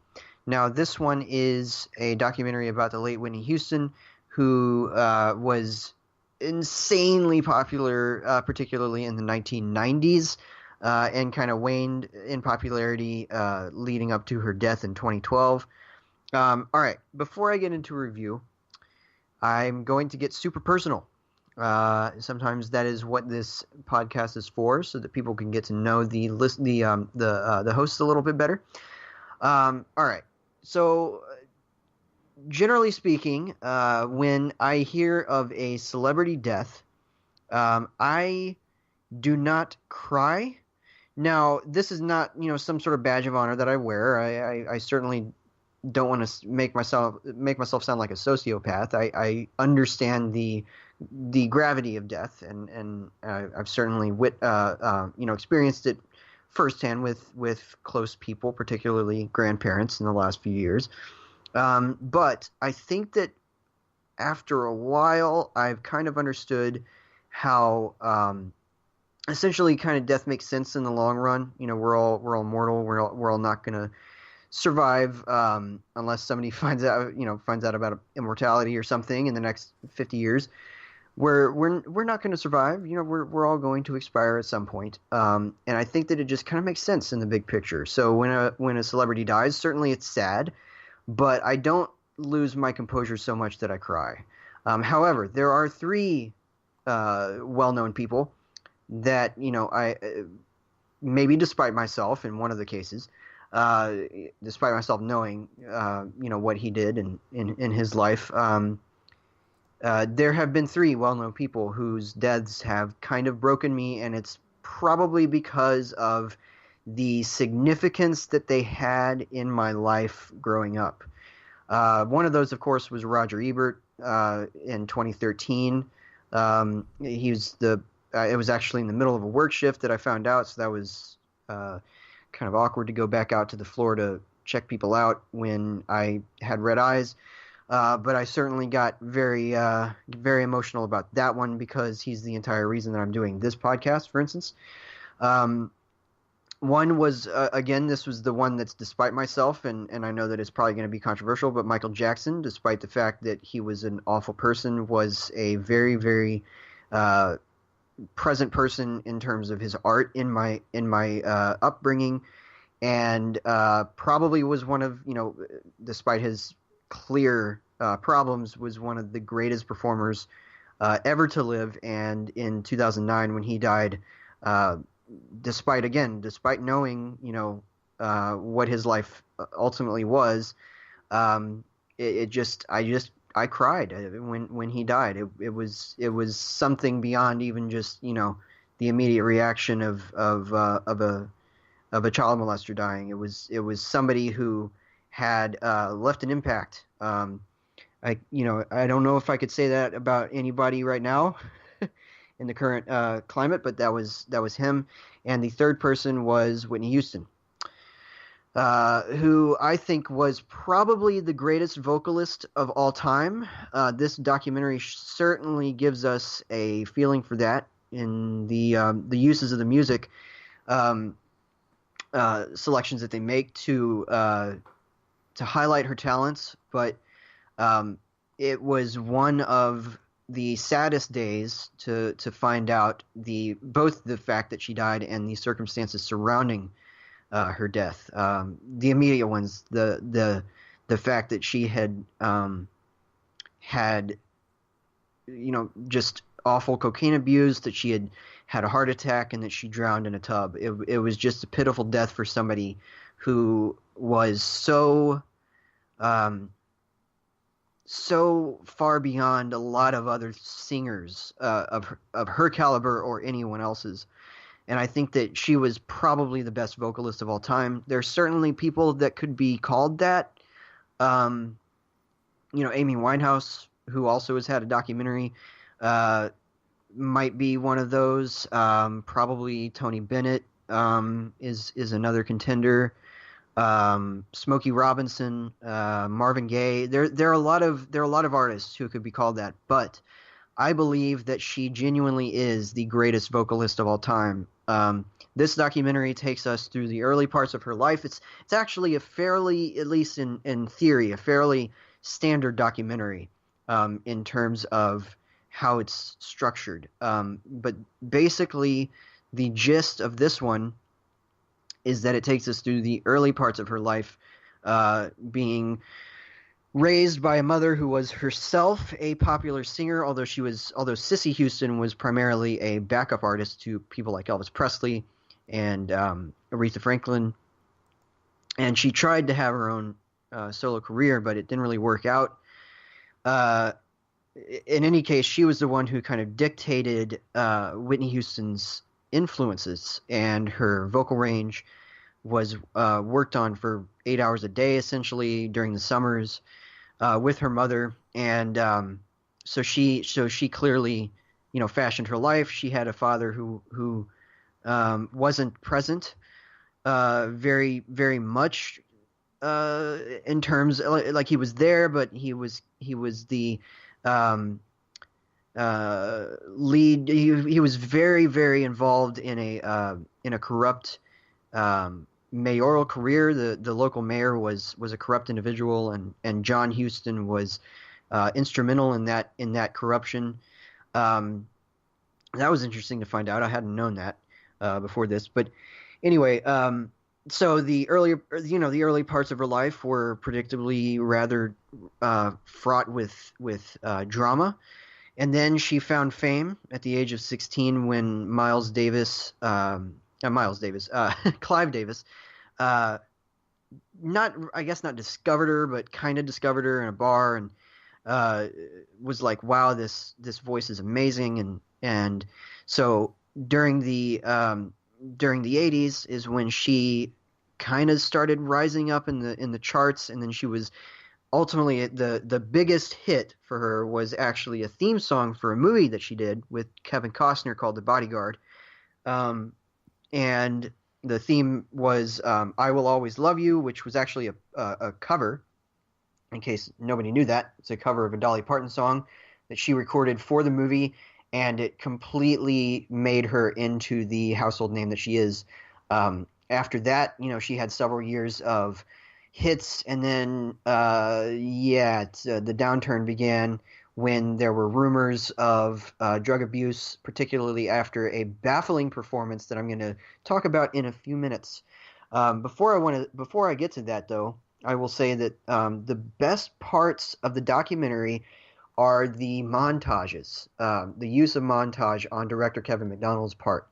Um, so um, there is a particular sequence that kind of sums up what the movie's trying to do and trying to say about Whitney Houston, and particularly when it comes to um, her place in the social and political sphere of her day, of particularly her peak career moments. There is a use in this movie of one of her best songs, I Want to Dance with Somebody Who Loves Me, that is probably, so far this year, the movie moment of the year. And what I mean by that is it's literally the best edited, the most mesmerizing and thrilling portion of filmmaking I've seen so far this year. Because what it does is it sets that song against the transition between the Reagan and Bush presidencies, which is certainly where her peak lay, and it intercuts all these happy moments of pop culture, like just general like uplifting moments with the more destructive tendencies of those administrations, some of the terrorist attacks, and it also intercuts those with the music video for the song, and it's absolutely thrilling. And it also does something even further that I noticed.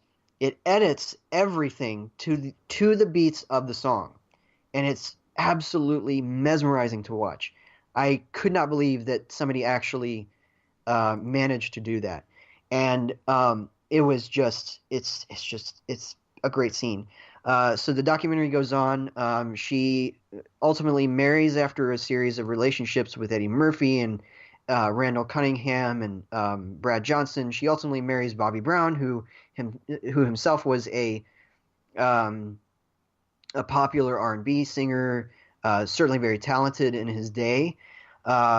Ultimately, he couldn't stand the fame that she was getting, so he lashed back, sometimes with physical abuse, sometimes by intentionally cheating on her, and sometimes even allowing the press to get wind of those affairs and report on them.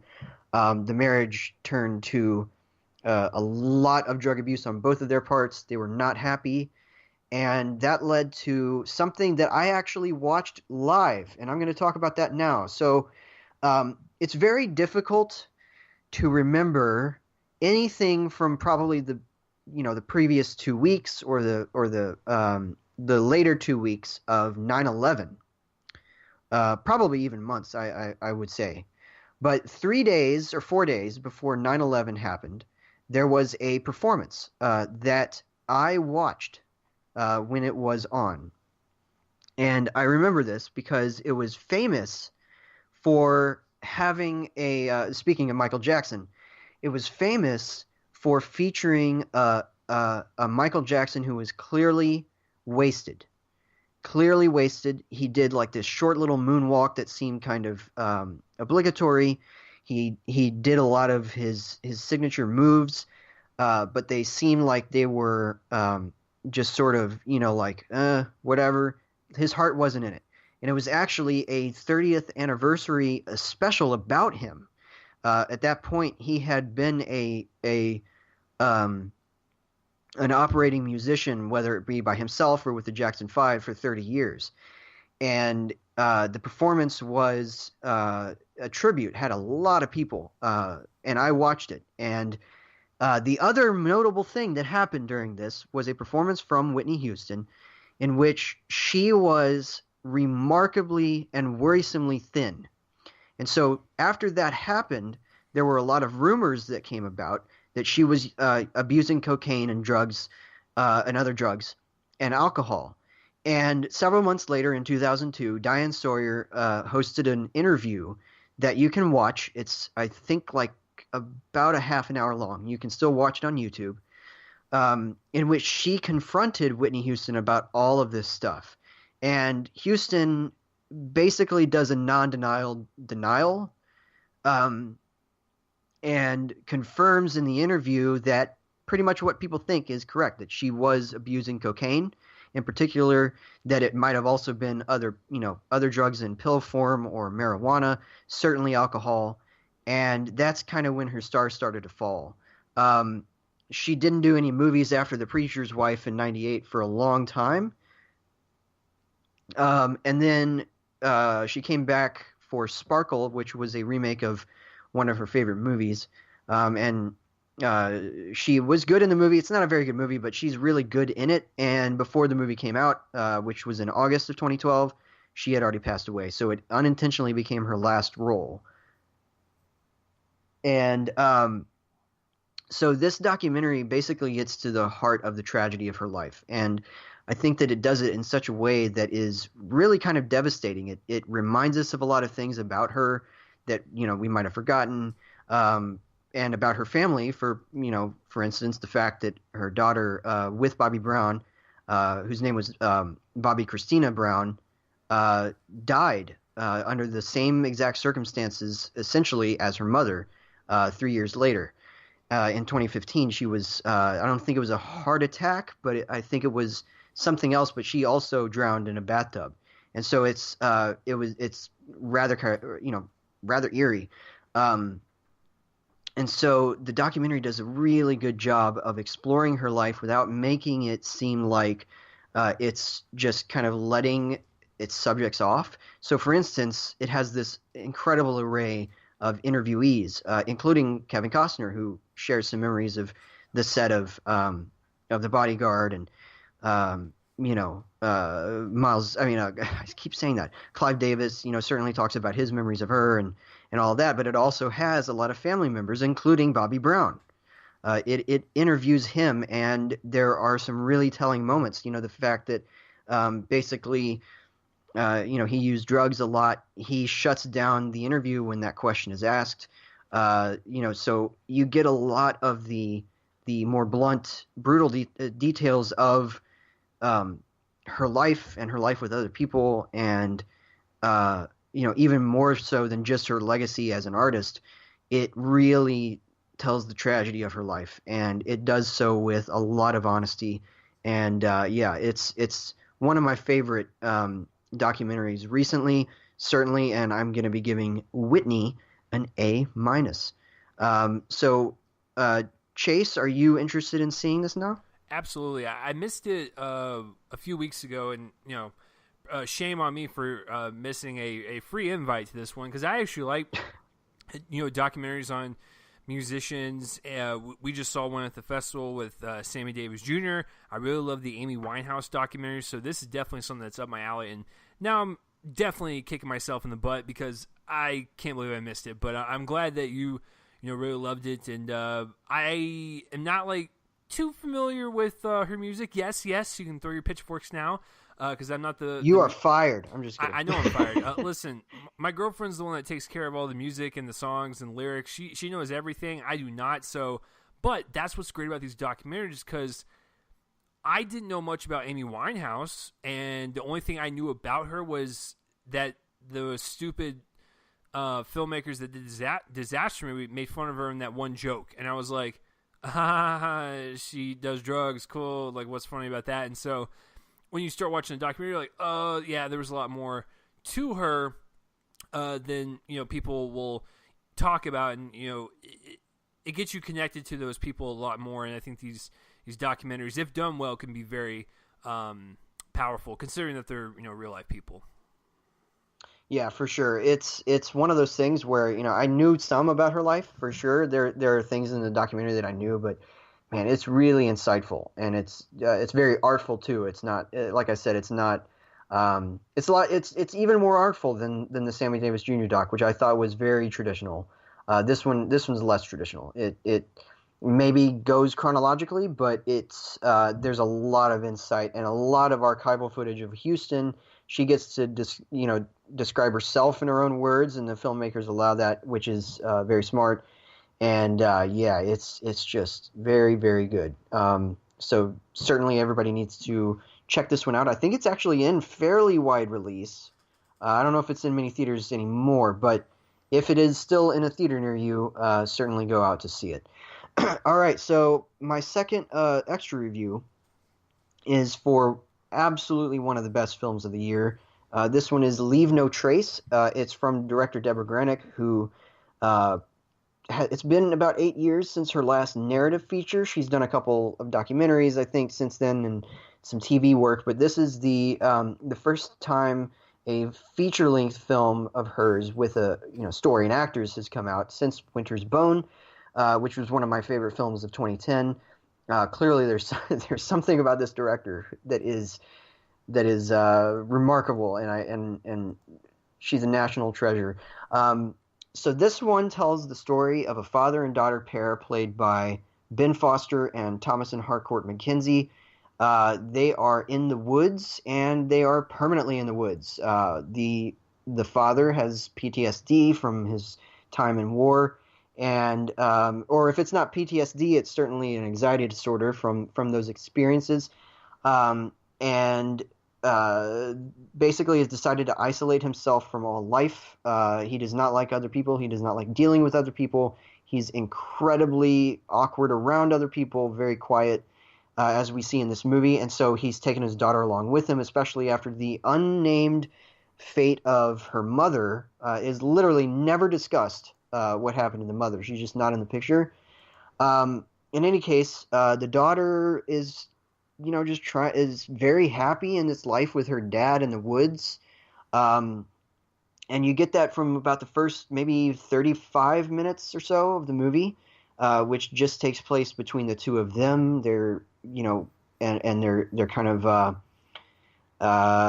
routine. They gather or hunt for food nearby, even though that's technically kind of illegal in a public park to do that. But they do that, and they kind of keep away from any sort of loggers or lumberjacks that might, or joggers that might come through the area. But one day, the daughter whose name, by the way, is Tom.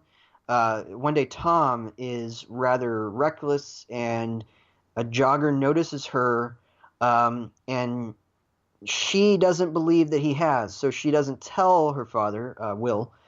And meanwhile, Will is a little too late in noticing the noises of an ensuing dog that's brought along some policemen, and so they are detained, and the daughter is put in uh, uh, an at-risk school, or kind of a home for kids at risk. The father is questioned psychologically, and so they basically get a taste of civilized life, or civilized compared to what they have been living, and then I'm really not going to reveal anything else. It's not because there's huge surprises or any sort of twists. This is a very small movie, very, very low key. But I don't want to reveal anything because while the movie takes them to, for instance, an RV camp, and kind of places them in even more civilized society, the movements that Granick and co-screenwriter Ann Rossellini make in this story go toward establishing characters who are really, really complex and do not fit any sort of archetype. There are literally no archetypes here, even among the rest of the cast of, kind of tertiary characters. And so we get a sense of characters who are kind of at a crossroads until at some point they are at a literal crossroads, and they make a series of decisions that are entirely understandable, entirely go with what we come to understand about them, and are fully compassionate views of these humans who feel real. They feel like they just happen to be filmed by somebody who just comes across them. And it's one of the most naturalistic. It's kind of a meeting point between naturalism and realism. It's not totally realistic because there is some entirely earned, but some manipulation in the plot. It has to do that to get you to its final notes.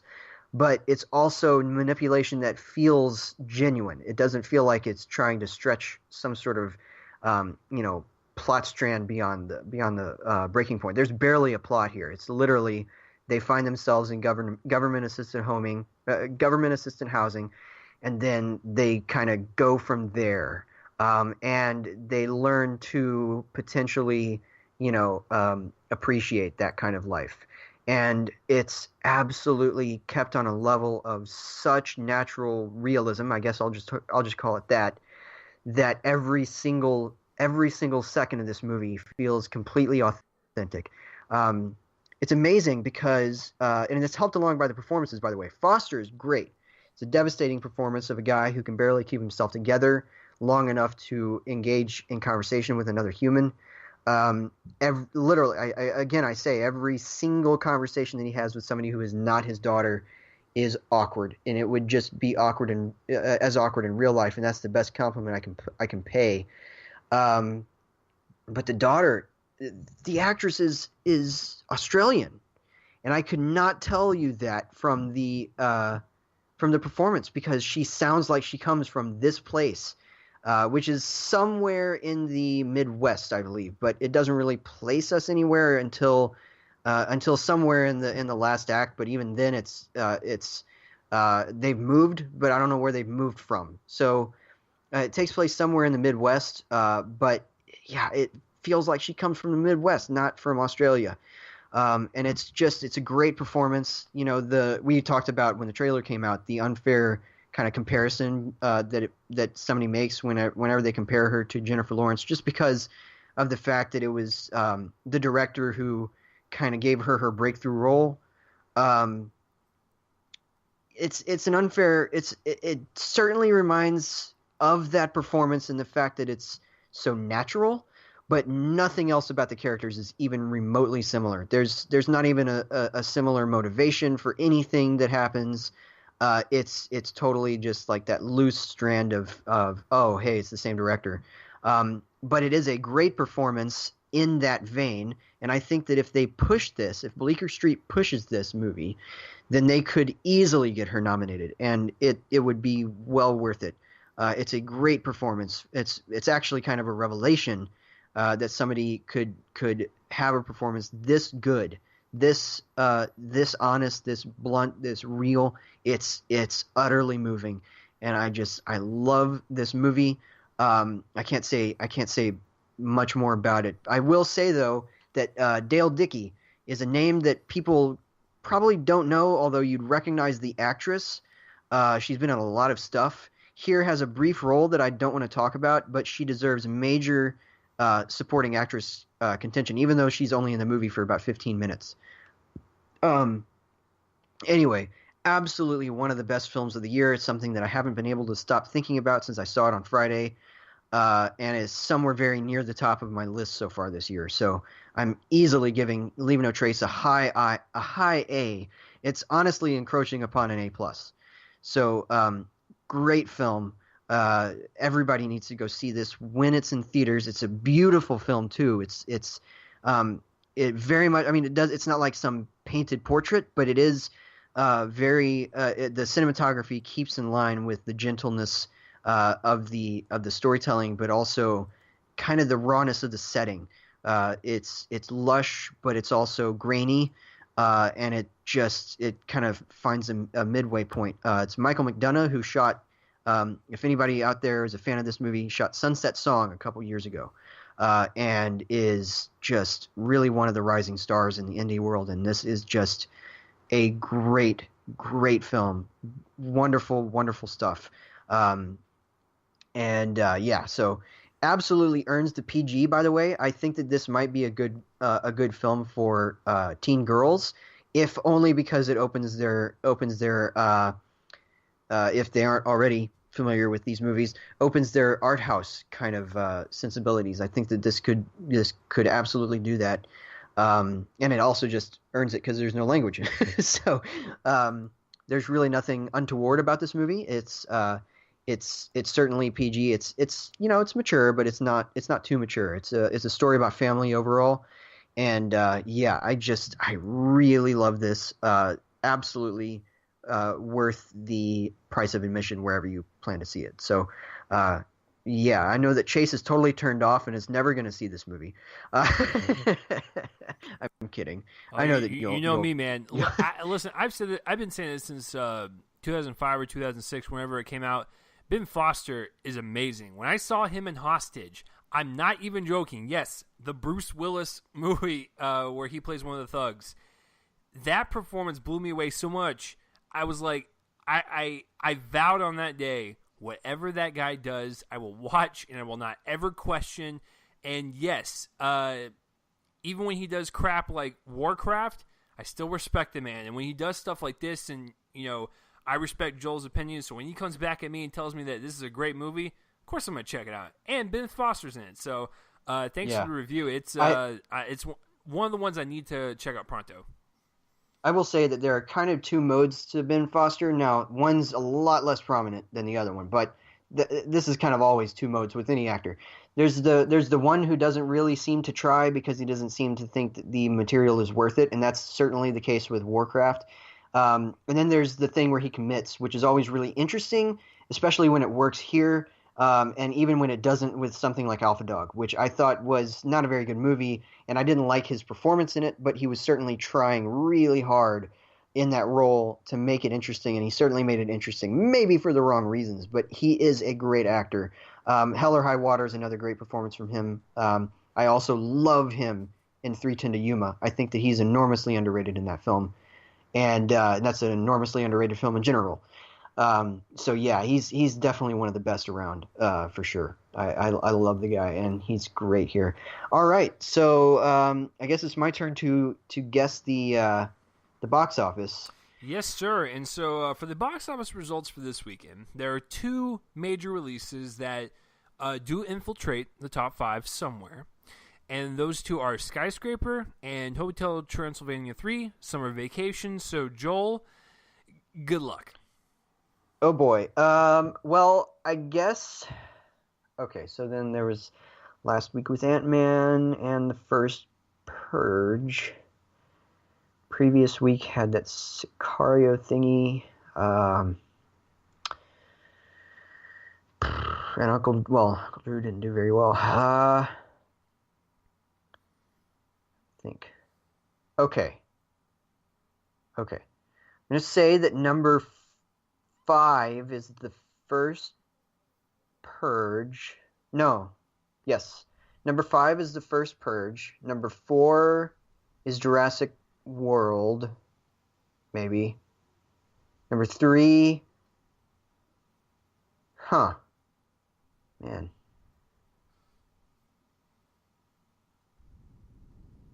Whoa, okay. Number 3 is Skyscraper. Number 2 is Ant-Man and the Wasp. And number 1 is Hotel Transylvania. You got 3 out of the 5 correct. And okay. the 3 you got were actually the top 3. So here's where you screwed up, Joel, on 4 and 5. Jurassic World is in there at number 5. At number 5, okay. The first Purge came in at number 6. Joel, you were forgetting one film, sir. Which film has been popular every single week since it came out? Oh, duh. Okay. Okay, so now that Joel has finally realized what he did, what's number 4 now? Incredibles 2. Yes. Okay, so... Okay. Doofus-headed. Yeah. Number 5 is Jurassic World Fallen franchise, and it came in at number 5 with $15.5 million on a budget of $170. Oh, good Lord. It's already past the $1 billion mark, so I don't even need to read the numbers. It's making money. Universal, good job. And we'll get to Universal in just a second. Number 4 is Incredibles 2 with $16 million. It fell another 42%. Right now it's at $535 domestic and $856 worldwide. So, hey, if it keeps having good legs like this, it could reach $1 billion. And speaking of Universal, they actually have 3 movies in the top 6. The first Purge being number 6, but number 3 is Skyscraper with $25.4 million. This is from Universal. And get this, Joel. It's CGI is questionable at best, and its budget is $125 million. Wow. That's crazy. And that's not good. No. That's not a good opening. It's not a good opening, but here's where it gets interesting. It made 25 domestic, and it's 40 in the foreign markets. So it made about 65 worldwide opening weekend, which tells me that Dwayne Johnson's popularity here might be dwindling just a little bit, but it's still surging overseas. So, or if it's not dwindling, then maybe people just didn't want to see this movie right after Rampage, you know? Because Rampage made a lot of money, ironically enough. So I mean, it's one of those weird things where Dwayne sometimes hits it, sometimes he doesn't. I don't think. And plus, there's a lot of competition. If people wanted to go see Ant-Man again, certainly a better movie, and so They might have done that again, in which case, That's true. When you're following up a Marvel film, you're going to be pretty much lost in the weeds. Yeah. So number 2 is Ant-Man and the Wasp with another $28 million. It actually fell 62%. That's around what most Marvel movies do, especially when you're talking about Ant-Man, the sequel to Ant-Man. Like, that's fine. No budget listed, but we're looking at $132 domestic and $283 worldwide. Not bad, but guess what? When Black Panther makes about $1.4 billion, Infinity War makes about $2.1 billion or a little over $2 billion. Ant-Man could have flopped, and they still would have been fine. So I'm not really worried about what they make. Yeah, even Scott Mendelson was saying he had this as a headline. It's okay if Ant-Man and the Wasp fails. No, it really is. Like, because Disney, they're totally fine. If it opened up, I'm not even joking. If it opened up with $5 and didn't make any more money, Disney still wouldn't care. I mean, they're just like, we already got buku money. They would still make a third one because they would have the money to do it.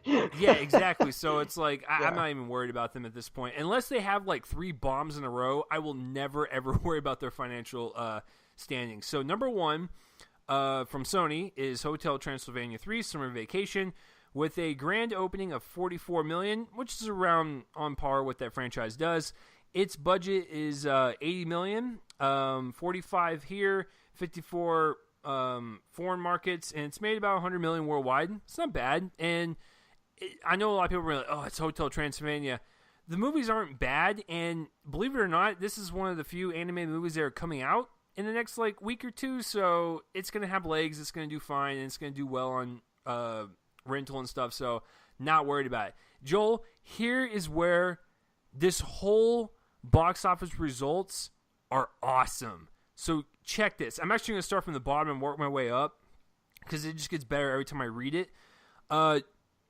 Dark Money I saw at the Dallas International Film Festival. Was actually the first one I saw.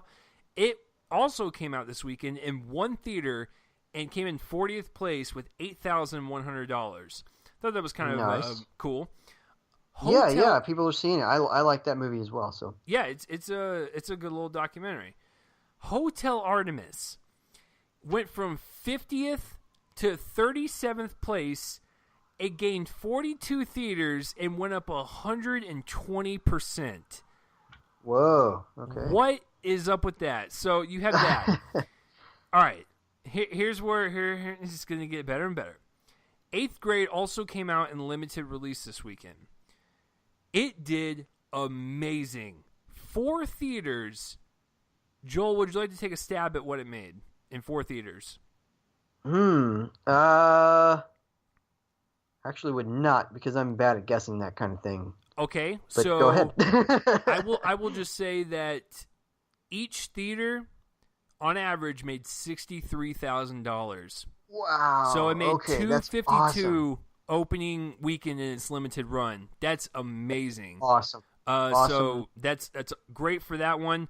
I know Joel's gonna like this. I know it came out last weekend, but Whitney made another $500,000, and it's up to $2.3 million, which is pretty good for a documentary. So that's great.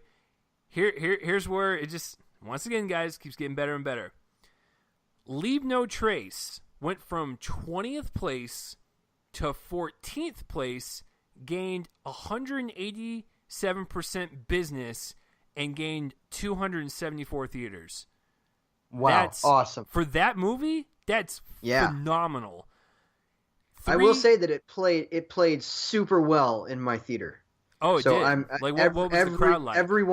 Everyone seemed to be like hushed and discussing it when I left. And when I was leaving, somebody was just like, "Man, that was amazing." So yeah, that's really good news. I'm really happy to hear that. Yeah, and so if you think that's good, the last once again gets better. 3 Identical Strangers came in at 13th place, just right on top of Leave No Trace, gained a 72% increase in business, and gained 119 theaters.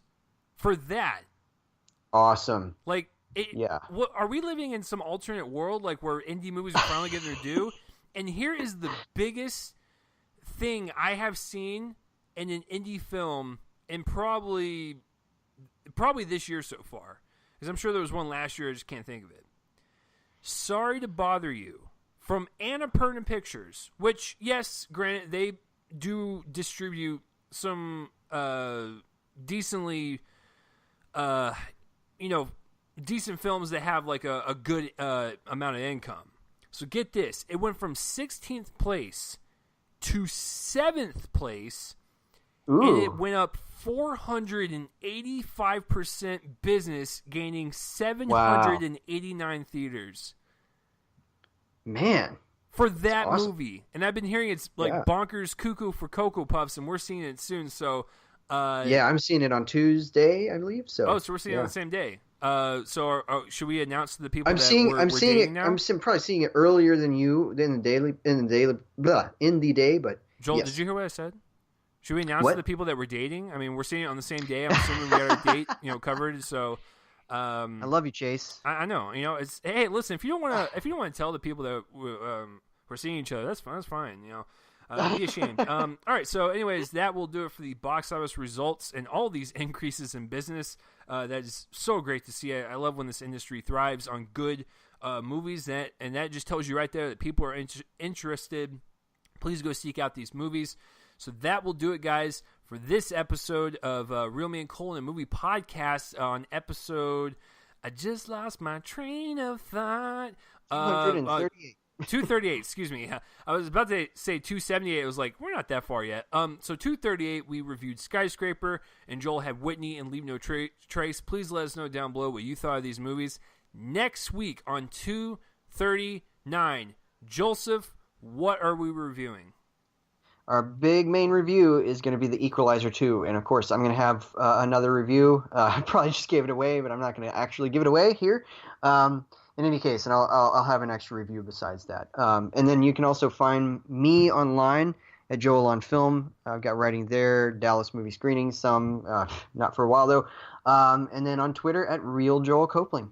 Yeah, and that's a great segue into my stuff. Twitter is at Real Chase Lee. Subscribe to my YouTube channel, and you'll get other reviews that I won't do on the show. Like you will get my Unfriended Dark Web review. It drops on Thursday at I believe 4 p.m. I've also got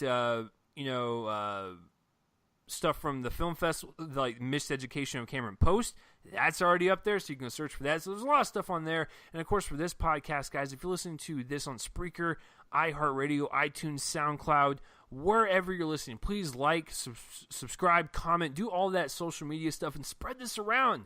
Let people know this is your favorite movie podcast, and this is where you like going every single week, and you like hearing Joel talk about movies. Because I know you guys don't really like me. You guys are like, that guy's an idiot. Like, we're here for the intellectual conversations, which I totally agree with.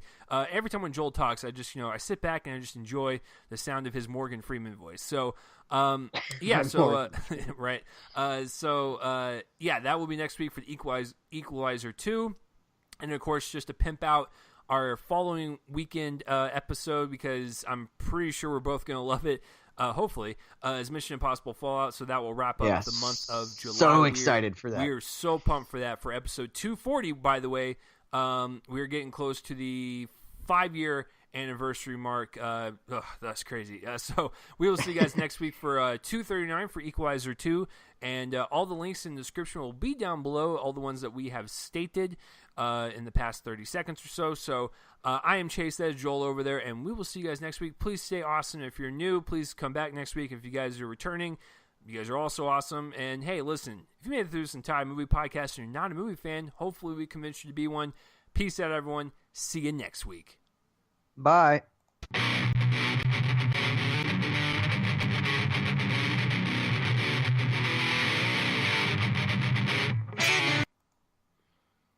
All right, and we are out. I don't know about you, my good sir.